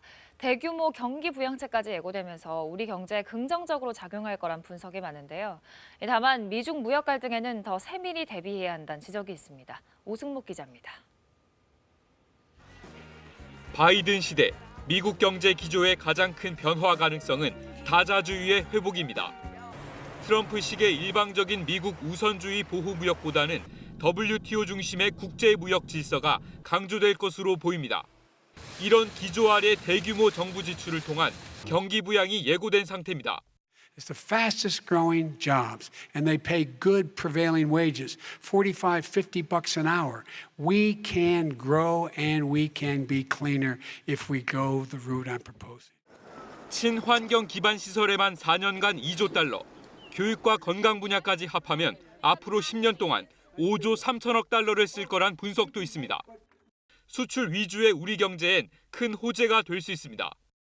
특히 바이든이 내세운 파리 기후변화 협약 재가입과 탄소 배출 감축 정책에 따라 세계 1위인 한국 배터리 업계엔 또 한 번의 기회일 수 있습니다. 내연기관 자동차보다는 이제 전기 자동차 쪽으로 무게중심이 좀 옮겨갈 것 같아서 자동차 배터리 이쪽 부분에서의 어떤 사업 기회가 만들어지지 않을까 생각이 듭니다. 이 같은 바이든 훈풍으로 내년에만 한국 경제 성장률이 최대 0.3%포인트, 수출 증가율은 최대 2.2%포인트까지 늘어날 거란 분석도 나옵니다. 그러나 미중 무역 갈등은 여전히 위험 요인입니다. 바이든이 동맹의 역할을 중시하는 만큼 미중 사이에서 다시 선택을 강요받을 수 있다는 겁니다. 예상하기 어려운 통상 갈등을 만드는 그러한 방식보다는 보다 더 예측 가능하고 조직적이고 체계적인 방식으로 중국을 압박할 가능성이 높아 보이고요. 법인세 인상과 함께 환경 규제 강화 방침도 우리 기업엔 부담이 될 수 있는 만큼 치밀한 대응이 필요합니다. KBS 뉴스 오승목입니다. 트럼프 대통령 시절 미국과 사사건건 부딪혀왔던 중국도 새로운 대통령 바이든 체제에 대해 관심이 지대할 겁니다. 바이든도 기본적으로는 중국 견제 기조를 유지할 것으로 보이는데 다만 정치적으로 또 외교적으로 트럼프보다 더 고단수로 평가받기 때문에 트럼프처럼 밀기만 하는 게 아니라 밀면서 당기기도 하는 이른바 밀당의 융통성을 더 발휘할 것으로 보입니다. 베이징 이랑 특파원입니다. 중국 당국은 미 대선 당일과 마찬가지로 특별한 반응을 내놓지 않고 있습니다. 다만 중국 현지 매체들은 어제 하루 신속하게 바이든 당선인의 승리를 보도했습니다. 황구15와 신경보 등 현지 매체들은 일제히 바이든 시대가 개막했다고 전했습니다. 하지만 현재로서는 앞으로도 미국의 중국 때리기는 계속될 것이라는 분석이 우세합니다. 중국 학자들은 미국은 미국을 추격하고 있는 중국을 견제하는 만큼 양국이 경쟁과 대결로 치닫는 큰 흐름은 계속될 것이라고 입을 모았습니다. 美国大选以后啊，我认为中美之间呈现出继续摩擦、紧张的这种状态的形势啊，不会发生质的变化，因为呢，美国对中国崛起的焦虑不会变。 이 때문에 중국은 미중 간 서로 독립적으로 움직이는 탈동조화에 대응해 내수 시장을 확대하고 경제 자립을 이루겠다는 의지를 거듭 밝혀왔습니다. 하지만 바이든이라는 외교 고수를 만나게 되면서 중국의 대응 전략 달라질 수밖에 없을 것이란 분석이 나옵니다. 바이든 당선인은 대선 운동 기간 중에도 대중 강경책을 유지하겠다고 밝힌 바 있습니다. 특히 역대 민주당 정권이 인권과 민주주의를 중시해온 만큼 미국이 중국의 홍콩 보안법과 신장 지역의 인권 문제 등을 앞세워 중국을 압박할 가능성이 높습니다. 하지만 며칠 전 로버트 포든 주중 미 대사 대행이 중국과 관계 개선을 암시하는 메시지를 공개했습니다. 미중 관계에 다소 숨통이 트일 것이란 전망도 나온 가운데 양국의 관계가 새해 국면을 맞을지 관심이 쏠리고 있습니다. 베이징에서 KBS 뉴스 이랑입니다. 네, 오늘 월요일 아침 출근길 지난주 날씨 생각하고 나가셨다가는 화들짝 놀라실 수도 있습니다. 기온이 영하권으로 내려간 곳이 많다는데요. 옷차림을 든든히 하셔야겠습니다. 기상센터 연결합니다. 이설아 캐스터, 어제보다 10도 넘게 떨어졌다고 하는데 벌써 한파주의보까지 내려졌어요. 네, 그렇습니다. 지금도 경기 북부와 강원도, 일부 충청도, 경북 서부 내륙 지역에는 한파주의보가 내려졌습니다. 어제와 비교하면 10도 정도나 기온이 떨어져 있기 때문에 앞서 말씀해 주신 것처럼 어제 날씨 생각하지 마시고요. 잘 싸매고 나가셔야겠습니다. 지금 이 시각 철원이 영하 5.6도, 제천이 영하 4.8도, 서울은 0.8도를 나타내고 있습니다. 여기에 바람까지 불어서 서울도 체감온도는 영하권을 기록하고 있습니다. 한파특보와 함께 건조특보도 발효 중입니다. 동쪽 해안을 따라 건조경보와 주의보가 발효 중이고 경북 내륙 지역에도 건조주의보가 내려져 있습니다. 당분간은 이렇다 할 비 소식이 없어서 건조특보는 더 확대되거나 강화될 가능성이 높습니다. 오늘은 전국이 대체로 맑겠지만 오늘 저녁부터 내일 새벽까지 서해안 지방에는 산발적으로 빗방울이 떨어지겠습니다. 오늘 오전까지는 해안가에, 내일 오전까지는 강원 영동 지방에 바람이 강하게 부는 곳이 있겠습니다. 현재 전국 내륙 지역은 영하권을 나타내고 있고 바람이 불어서 체감 온도는 더 낮은 상태입니다. 낮 최고 기온은 서울이 10도, 광주와 대구가 13도로 어제보다 2도에서 6도 정도 낮겠습니다. 바다의 물결은 제주 남쪽 먼바다와 동해 먼바다에서 3, 4m까지 일겠습니다. 수요일인 모레 아침까지는 평년 이맘때보다 추운 날씨가 이어지면서 서리가 내리고 물이 오는 곳이 많겠습니다. 날씨 전해드렸습니다. 네, 코로나19 상황도 알아봐야죠. 앵커 브리핑 순서입니다. 어제 0시 기준으로 신규 확진자가 143명, 상당히 많이 나왔습니다. 국내 발생만 떼놓고 봐도 118명으로 꽤 높은 수치를 찍었습니다. 이번 주 금요일 13일부터는 마스크 착용 위반 시 과태료가 부과됩니다. 관련해서 정세균 국무총리는 마스크 쓰기가 현재로서는 최고의 백신이다. 그러니까 생활화를 잘 유지해달라 이렇게 요청했습니다. 정부는 또 오늘부터 요양병원 등 감염 취약시설의 종사자와 이용자들에 대한 선제적인 전수검사를 전국으로 확대한다고 밝혔습니다. 앞서 정부는 수도권과 일부 지역에서 이 선제검사를 통해 7개 시설 38명의 확진자를 찾아낸 바 있는데요. 나머지 지역에 대해서도 이달 중으로 전수검사 완료한다는 계획입니다. 또 올해 말까지 수도권은 2주, 또 비수도권은 4주 간격으로 추가 검사를 실시해서 더 꼼꼼하게 확진자들 걸러낸다는 계획입니다. 산발적인 집단 감염은 전국 곳곳에서 계속 이어지고 있습니다만 특히 수도권에서 집중적으로 발생하고 있기 때문에 당국은 수도권의 경우 사회적 거리 두기를 1.5단계로 다시 높일 가능성도 시사하고 있습니다. 김민지 기자가 보도합니다. 서울 강남구 역삼역입니다. 이곳에 근무하는 직원 3명을 포함해 지인과 가족 등 모두 11명이 확진됐습니다. 서울 서초구 빌딩과 관련해 지난 3일 첫 확진자가 나온 이후 누적 확진자 총 13명으로 새로운 집단 감염 사례가 됐습니다. 영등포구 증권사 관련 확진자도 3명 추가되는 등 직장에서의 집단 감염이 잇따랐습니다. 요양시설 관련 확진자도 늘어 서울 동대문구 에이스 희망케어센터 관련 확진자는 8명이 더 늘어났으며 경기도 군포시 의료기관과 안양시 요양시설 관련해서는 어린이집 요양원으로 전파가 확산됐습니다. 지난 1주간 국내 발생 하루 평균 신규 확진자 수는 88.7명, 수도권은 65.4명으로 꾸준히 증가하고 있습니다. 코로나19 확산 속도가 방역 당국의 추적과 억제 속도를 조금씩 앞서고 있다며 특히 수도권의 경우 거리 두기 단계를 더 높여야 하는 상황이 될 수 있다는 우려가 나옵니다. 현재 유행 확산세가 계속 이어진다면 수도권의 경우 거리 두기 1.5단계로의 객상 기준을 충족할 위험성이 커지고 있어 정부는 긴장감을 가지고 방역 관리를 강화하고 있습니다. 한편 모레부터 한국에서 출발하는 중국행 항공편 탑승객은 출발 전 코로나19 검사를 2차례 받아야 합니다. 중국이 해외 입국자에 대한 검역 조치를 강화한 데 따른 겁니다. 정기편 입국자는 탑승일 기준 48시간 이내 진단검사를 2회 받아야 하며 부정기편은 72시간 이내 1차 검사, 36시간 이내 2차 검사를 받아야 합니다. 1차와 2차 검사는 주한 중국 대사관에서 지정하는 각기 다른 의료기관에서 본인 부담으로 해야 합니다. 정부는 중국 방문 예정인 우리 국민이 피해를 보지 않도록 모레 이후 항공편 예약자들에겐 이런 조치 내용을 개별 안내할 계획입니다. 오는 13일부터 마스크 미착용자에 대한 10만 원의 과태료 부과가 예정된 가운데 정부는 공공장소에 마스크를 비치해 구매 불편을 해소할 예정입니다. KBS 뉴스 김민지입니다. 이재용 삼성전자 부회장이 오늘 국정농단 사건 재판에 10달 만에 직접 나옵니다. 지난달 말에는 부친상으로 불출석했는데요. 오늘 파기환송심에서는 준법감시위원회가 쟁점이 될 걸로 보입니다. 이정은 기자가 보도합니다. 대법원에서 삼성그룹 경영권 승계와 관련한 뇌물액이 50억 원이 늘어난 상태로 파기환송심 재판에 다시 선 이재용 삼성전자 부회장. 많은 분들께 심려를 끼쳐드려서 대단히 송구스럽게 생각하고 있습니다. 죄송합니다.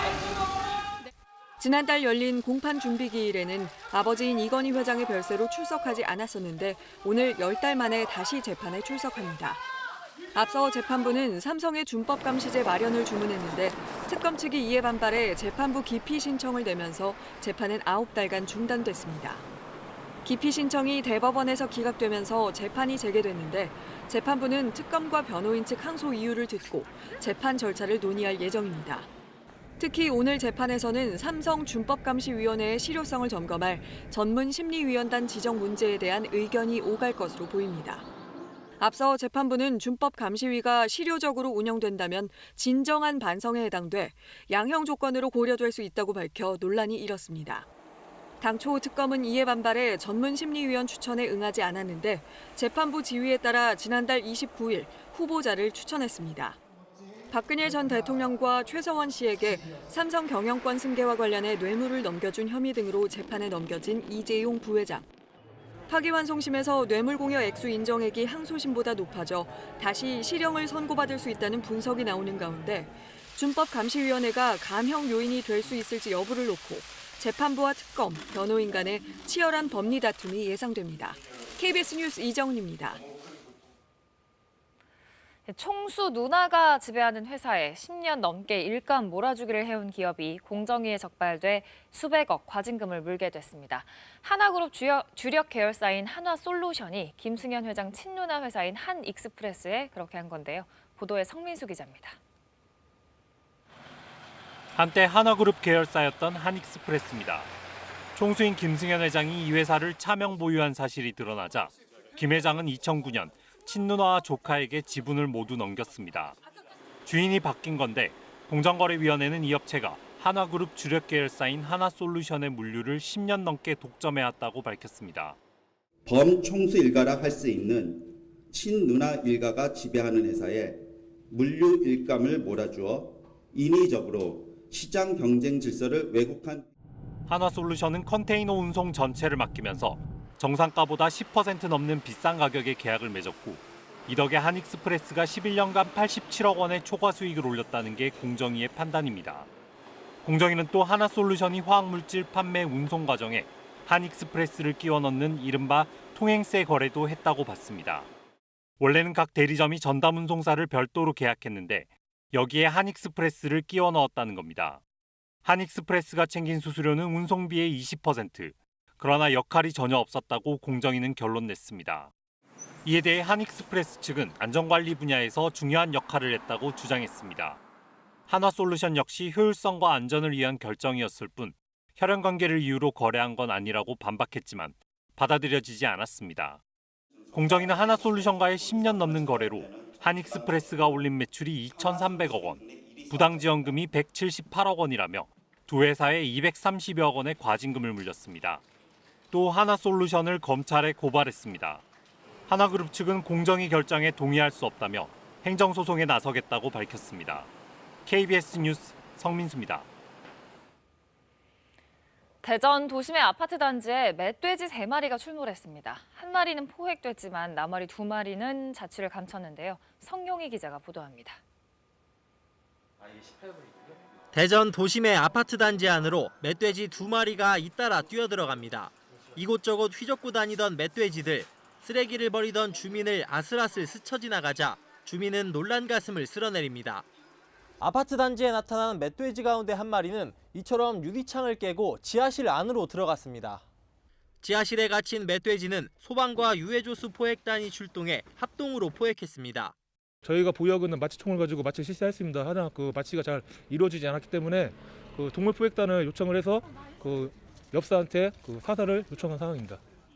멧돼지 3마리 가운데 2마리는 4km 떨어진 한국화학연구원 인근에서 목격된 뒤 자취를 감췄습니다. 대전시는 멧돼지가 출몰해 이동 중이라는 안전문자를 발송하고 달아난 멧돼지를 추적했습니다. 인명피해는 없었지만 주민들은 불안에 떨어야 했습니다. 지금 정리가 됐다고 하니까 다행스럽긴 한데요. 좀 이렇게 멧돼지가 어디서 나왔는지 모르겠는데 좀 이런 일이 없었으면은. 지난달 세종시에서도 멧돼지가 상가로 돌진하는 등 최근 잇따라 출몰하는 상황. 대전시는 겨울철 먹이 부족으로 멧돼지 도심 출몰이 더 잦아질 것으로 보고 포획 활동을 강화하기로 했습니다. KBS 뉴스 성룡입니다.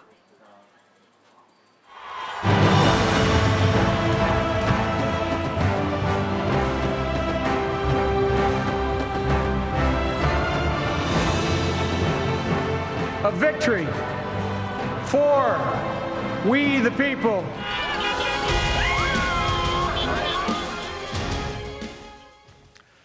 미국의 차기 대통령으로 바이든이 당선됐습니다. 그가 공식 승리 회견을 함에 따라 이제 선거 결과는 사실상 확정이라고 봐야 할 텐데요. 바이든의 대권 가도가 순탄치만은 않았습니다. 이 대선 자체가 삼수였고 그 정치 역정 동안 가족들을 잃는 아픔도 겪었습니다. 하송연 기자가 조 바이든의 인생을 정리해봤습니다. 변호사 출신의 조 바이든은 30살 젊은 나이에 델라웨어주에서 기적처럼 상원 의원에 당선됐습니다. 역사상 최연소 상원 의원이 됐다는 기쁨도 잠시 부인과 13개월 된 딸을 사고로 잃고 한때 사임까지 고려했습니다. So help you God. I do. Congratulations, Senator. Thank you. 살아남은 두 아들의 병상에서 취임 선서를 하고 나서는 36년 동안 의정 활동에 전념했습니다. 법사위원장과 외교위원장 등을 지내며 인종차별 철폐와 인권 강화, 여권 신장을 위해 싸웠고 핵 확산과 화학 무기는 물론 여러 전쟁에도 반대해왔습니다. There is no title, including Vice President, that I am more proud to wear than that of United States Senator. 8년간 오바마 정부의 부통령을 지내는 동안 20살 차이 나는 대통령과 정치적 관계를 넘어 인간적 연대를 보여줬습니다. You are going to be able to reassemble the kind of government that cares about people and brings people together. 대통령에 당선되기까지는 쉽지 않았습니다. 1988년 대선 경선에 나갔다 논문 표절 의혹으로 중도 사퇴했고 2008년엔 오바마 돌풍에 밀렸습니다. 2015년에는 장남이 뇌암으로 숨지자 슬픔에 빠져 이듬해 대선 경선에는 아예 출마도 하지 않았습니다. 세 번의 도전 끝에 마침내 78살 고령의 대통령에 당선된 조 바이든. 미국 국민은 상원 의원과 부통령을 지내 안정감을 주는 대통령 당선자가 무엇보다 화합을 통해 나라를 안정적으로 운영해 가길 기대하고 있습니다. KBS 뉴스 하송연입니다. 네, 바이든이 당선됨에 따라 그의 러닝메이트였던 카멀라 해리스가 부통령이 되게 됐습니다. 첫 여성 부통령이자 첫 아프리카계, 첫 아시아계 부통령이라는 기록도 세우게 됐습니다. 그 기세로 벌써부터 차기 대통령 하마평에까지 오르내리고 있는데요. 신지혜 기자가 보도합니다. 승리 연설에서 바이든 당선인을 소개하는 이 여성. 카멀라 해리스 부통령 당선인입니다. 조 바이든. 정계의 전사로 불리던 해리스 당선인은 아프리카계 아버지와 인도계 어머니 사이에서 태어난 이민 2세였습니다. 20대 중반부터 검사의 길을 걸었고 2011년 캘리포니아주에서 검찰총장에 당선됐습니다. 흑인이자 여성으로선 처음이었습니다. As unacceptable as this problem is, I know we can fix it. 2016년 캘리포니아 상원 의원으로 정계에 입문했습니다. 뛰어난 토론 실력으로 대중의 주목을 받았습니다. 지난해에는 대권 도전을 선언했는데 민주당 경선에서 당시 바이든 후보를 가차없이 몰아붙여 인지도가 크게 올랐습니다. 기금 부족으로 경선은 중도 포기했지만 한때 라이벌이었던 바이든 후보의 부통령 지명으로 화려하게 부활했습니다. She's a proven fighter for the backbone of this country, the middle class.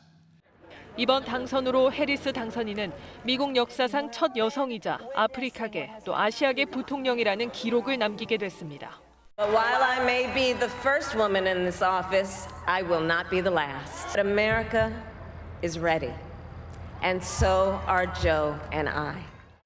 50대라는 비교적 젊은 나이와 법조인 이력으로 오바마 전 대통령과 닮았다는 평가를 받는 해리스 당선인은 벌써부터 차기 대선 후보로도 급부상하고 있습니다. 현지 언론은 해리스 당선인이 대통령 그늘에 가려졌던 부통령의 위상을 과거보다 높일 거라는 관측을 내놨습니다. KBS 뉴스 신지혜입니다. 미국의 차기 대통령 어떤 식으로든 한반도 정세에도 지대한 영향을 미칠 수밖에 없습니다. 우리 정치권에서도 여러 가지 기대 또는 당부, 논평을 냈는데요. 김지숙 기자가 취합했습니다. 로마자 표기법에 맞춰 쓴 같이 갑시다.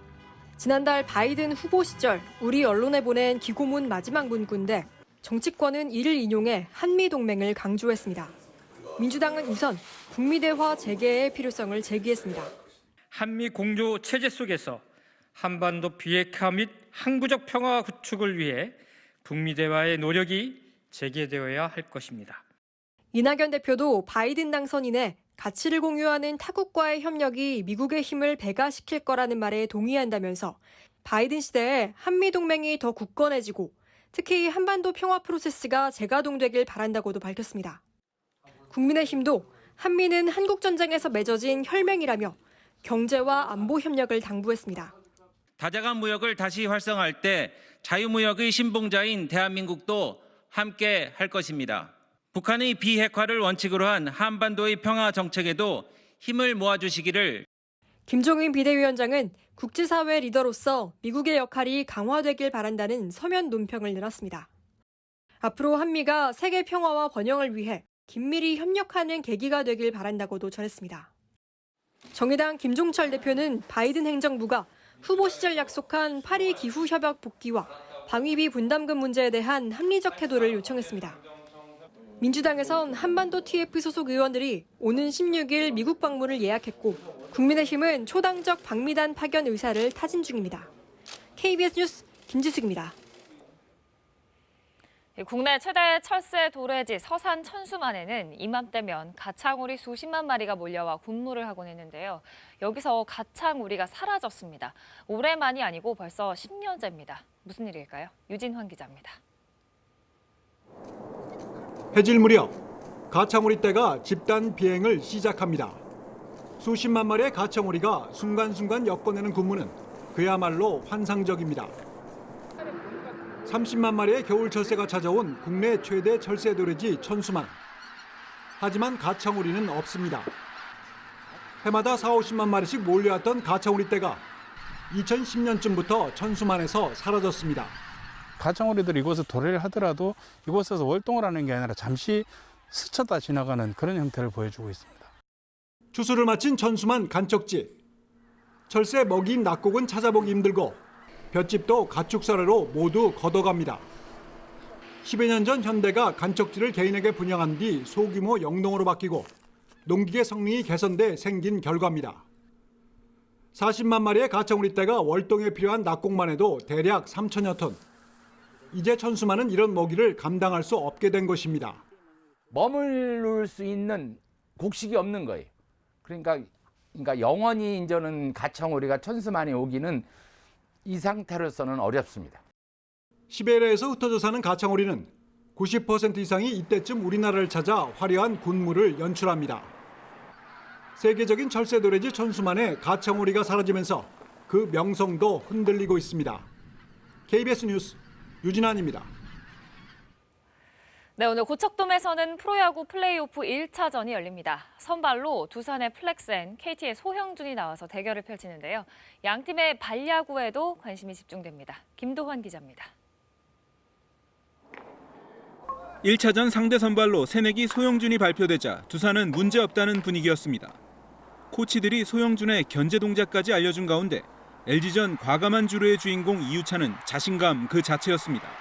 저한테 잘했다고는 하는데 또 야, 다음에는 그러지 말라고 내가 더 마음 졸이게 된다고. KT의 소형준 선수가 나오는데요. 도루하실 수 있겠습니까?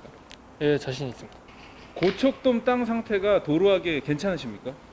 고척돔 땅 상태 네, 도루하기 괜찮아요. 땅이 딱딱해서 저는 LG 선수들보다 KT 중간 선수들이 저는 도루하기 더 편합니다. 제가 봤을 땐 후세가 좀 많이 나와요. 일단 모션 큰 투수들도 많고. 엔트리 30명 중 23명이 가을 야구가 처음인 KT는 겁없는 패기를 믿습니다. 소용준도 두산을 상대로 3승 1패에 2점대 자책점으로 강한 데다 기동력이 좋은 심우준 등을 앞세워 플렉센을 압박한다면 해볼만 하다는 계산입니다. 두산 투수들 킥모션 같은 경우는 제가 정규 시즌에 아무래도 도루를 좀 했기 때문에 두산 투수들을 잘 알고 있고 1, 2차전만 잘 버티면 한 5차전까지 갈지 않을까라는 생각을 하고 있습니다. 경험 면에선 두산이 월등하지만 로하스 등 중심 타선은 KT가 우세하다는 분석 속에 두 팀은 명승부를 예고하고 있습니다. KBS 뉴스 김도환입니다.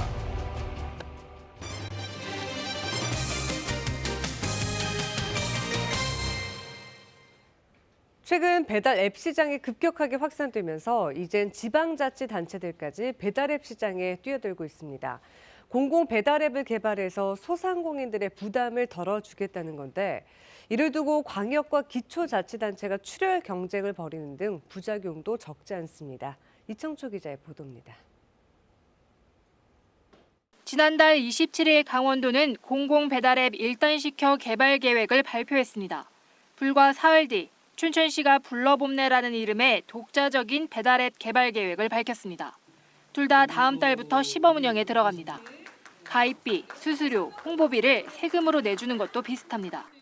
4월에 추경에 확정을 한 다음에 사업을 시작했으니까 제가 알고 있기는 강원도는 7월에 아마 검토를 한 걸로 알고 있거든요. 중복 투자는 아니고요. 각 지자체별로 다양한 또 아이디어를 가지고 사업을 할 수 있지만 강원도는 민간업체 앱을 이용하기로 해 별도의 개발 비용이 안 들지만 춘천시는 앱 개발비로 1억 5천만 원을 투입했습니다. 내년부터 연간 운영비 부담은 강원도는 6억 원, 춘천시는 3억 원 정도로 예상됩니다. 광역과 기초 두 지자체가 같은 사업에 매년 10억 원 정도 세금을 쓴다는 얘기입니다.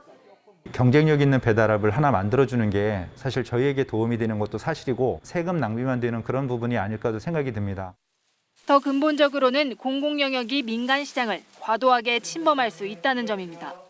문제가 있으면 규제를 하는 그 정도 선에서 이렇게 관리를 해야지 지방자치단체가 공공 배달 앱을 만들어서 직접 시장에 참여하겠다라는 것은 그거는 그 시장 원리에도 맞지 않다.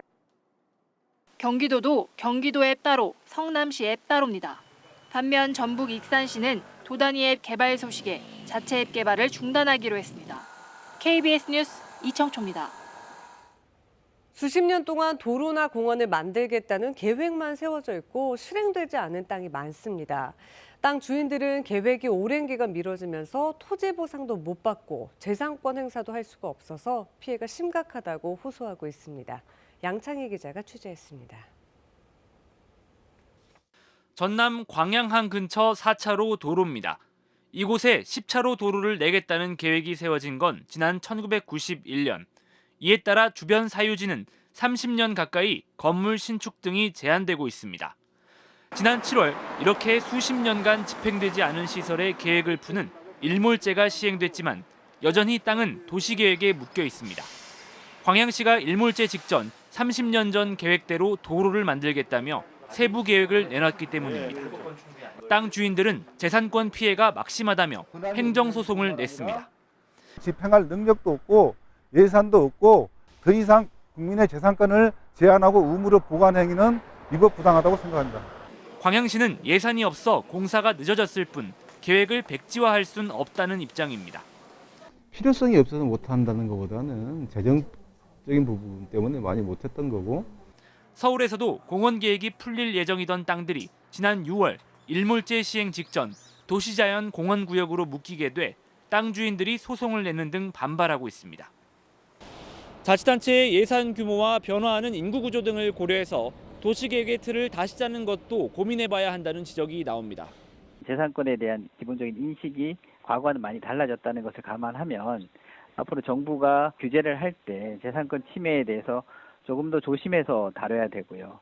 장기 미집행 시설에 대한 일몰제 시행 후에도 재산권 침해 논란은 이어지는 상황. 공공사업도 공익과 사익의 균형을 잡아 추진해야 한다는 목소리가 높아지고 있습니다. KBS 뉴스 양창입니다. 추워지는 요즘 별미 중 하나가 고구마인데요. 사실 국내에서 재배 중인 고구마의 65%가량이 일본 품종입니다. 이에 농촌진흥청이 4년 전부터 국내 품종 개발 보급에 힘써서 성과가 나타나고 있습니다. 김혜린 기자입니다. 전남 해남군의 한 고구마밭. 아이 팔뚝만한 황토빛 고구마 수확이 한창입니다. 농촌진흥청이 4년 전에 개발한 고구마 품종 진율미입니다. 이래 정도면 수량도 많이 나오고 먹기도 좋고 깔도 좋고 또 조기출하할 수 있어서 시장에다 틈새를 이용해서 소득에 좀 도움이 되고 그래서 현재 해남에서 농가에 보급된 고구마 품종은 진율미를 비롯해 풍엄미와 호감미 등 모두 3종류. 이 고구마 삼총사가 개발되기 전 해남 고구마 품종의 95%는 일본 종자였습니다. 일본 품종이 병에 취약한 반면 이 3개 국산 품종은 바이러스에 감염되지 않은 무균 종묘여서 안정적으로 재배할 수 있습니다. 생산량도 일본 품종보다 많게는 70% 넘게 증가했습니다. 이런 이점에 고구마 삼총사의 전국 보급률은 지난 4년 사이 2.5배나 늘었습니다. 바이러스 감염을 막기 위해서 국내 육성 품종인 고구마를 활용하여 조직 배양하여서 무균묘를 생산함으로써 수확량도 높아지고 생산성도 높아지면서 작은 유리병에서 배양된 고구마 줄기들이 실제 흙에 심어지는 공간입니다. 고구마 줄기들은 이곳에서 한 달 넘게 적응 과정을 거쳐 농가에 보급됩니다. 해남군은 고구마 국산 품종 보급과 더불어 고구마 빵 같은 가공식품도 다양화해 지역 특화 작목으로 육성할 계획입니다. KBS 뉴스 김혜린입니다. 새로 나온 책 만나보는 순서입니다.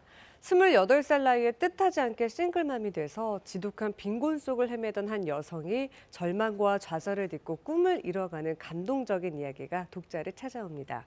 또 조선시대의 평범한 백성들의 별별 직업을 소개한 책도 눈길을 끕니다. 김석 기자가 전해드립니다. 노숙인 쉼터에서 걸음마를 배운 딸. 뜻하지 않은 임신으로 28살의 싱글맘이 된 여성은 남자친구의 학대를 견디다 못해 딸과 함께 노숙인 쉼터에서 삶을 꾸리고 먹고 살기 위해 가사 도우미가 됩니다.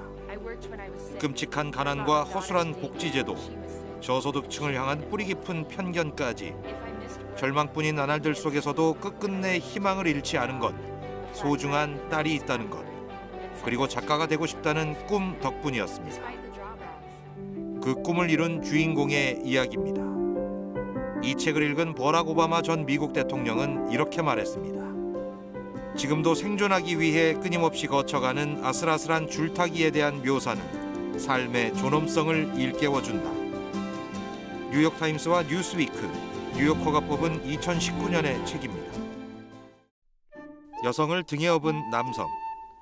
조선시대엔 이렇게 시냇물이 불어나면 업어서 건네주고 품삯을 받는 월천꾼이란 직업이 있었습니다. 일꾼들 옆에서 맛깔나게 이야기를 들려주는 이는 전기수. 심지어 곤장을 대신 맡고 돈 버는 매풍파리도 있었습니다.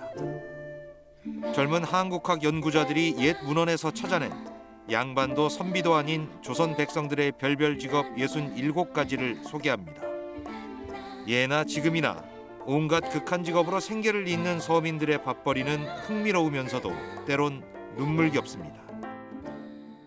전쟁통에 허겁지겁 피란을 가다 남편, 첫째 아이와 헤어진 뒤 기약 없는 재회를 염원하며 70년 세월을 살아낸 한많은 어머니의 이야기입니다. 만화계의 오스카상으로 불리는 하비상 수상작 풀의 김금숙 작가가 특유의 섬세하고도 힘있는 붓으로 이산의 아픔을 어루만집니다. KBS 뉴스 김석입니다. 이 시각 출근길 교통 상황 알아보겠습니다. 서울경찰청입니다. 안녕하십니까. 월요일 아침 교통정보입니다. 오늘 아침도 곳곳에서 평상시 월요일과 다름없는 정체가 많이 확인되고 있습니다. 하지만 마음만은 여유롭게 가지시고 준법 운전, 안전운전 하시기 바랍니다. 올림픽대로 잠실 방향 방화대교에서 63빌딩 부근까지 긴 구간 드문드문 지체와 정체며 인접한도로 개화동길도 행주대교에서 개화교 이후까지 큰 정체입니다. 북부간선도로 도심안 쪽 원릉교 이전부터 종안분기점 사이 정체 행렬이 점점 빠르게 늘고 있으며 도봉로 삼양동 입구 사거리에서 미아 사거리 사이도 정체 행렬이 제법 빠르게 늘고 있는 모습입니다. 세금정길 신영 삼거리에서 상명대 앞 지날 때까지 간간히 지체와 서행으로 평소보단 덜 힘겨운 편입니다. 그 밖에 도심안 쪽 종로와 을지로 일대 이따금씩 서행 외에는 아직은 큰 어려움 없는 편입니다. 교통통제 및 혼잡 예상 정보입니다. 동부간선도로 노후도로 포장공사로 군자교에서 송정교 사이 부분 통제됩니다. 시간은 오늘 밤 10시부터 내일 새벽 5시 30분까지며 올림픽대로에도 한남대교에서 청담교 사이 도로 파손 구간 보수공사로 오늘 밤 11시부터 내일 아침 6시까지 한 개 차로가 부분 통제될 예정입니다. 교통정보였습니다.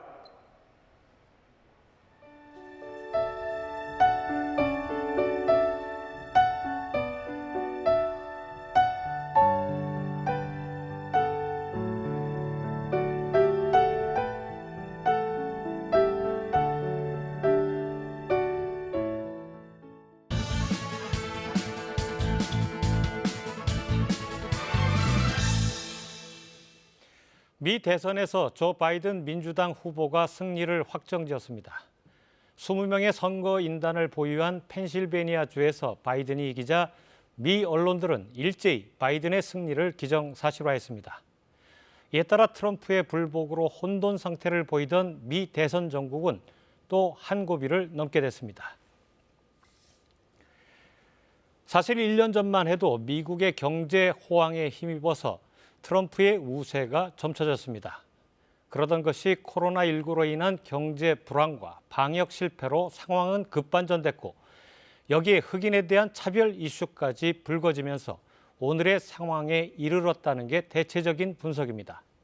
특히 바이든이 기록한 7,400만 표라는 역대 최대 득표는 지금까지 볼 수 없었던 흑인들의 적극적인 투표 참여와 무관하지 않습니다. 150여 년 전 노예 해방을 놓고 벌인 남북전쟁은 끝났지만 어떻게 보면 미국 내 인종차별 문제는 여전히 가장 중요한 정치 이슈 중 하나인 셈입니다. 이번 선거에서 아시아계 흑인인 해리스 후보가 부통령 후보로 낙점된 것도 같은 맥락으로 해석됩니다. 바이든 당선인의 승리 후 첫 일성도 분열이 아닌 통합입니다. 민주당원이 아닌 미국의 대통령으로서 미국을 통치하겠다는 약속과 함께 트럼프에게 투표한 사람들을 적으로 취급하지 말아달라는 당부도 있지 않았습니다. 여기에 혼돈에 휩싸인 미국의 대선 정국을 바라보면서 민주주의는 그냥 유지되는 것이 아니라 지켜나가야 하는 것이라는 해리스 당선인의 말도 상당한 의미로 다가옵니다. 같이 갑시다. 문재인 대통령이 두 당선인의 트위터에 남긴 메시지입니다. 일본 스가 총리를 비롯한 각국의 정상들도 축하 메시지를 보냈습니다. 강경화 외교장관은 어제 바로 미국을 향해 출국했습니다. 미 대선의 매듭은 아직 완전히 지어지지 않았지만 이미 각국의 새로운 미국을 향한 외교전은 시작됐습니다. 뉴스 해설이었습니다. 찬바람에 추워졌습니다. 경기 북부와 강원도, 일부 충청도와 경북 서부 내륙 지역은 하루 새 10도 정도나 기온이 뚝 떨어지면서 한파주의보까지 내려졌습니다.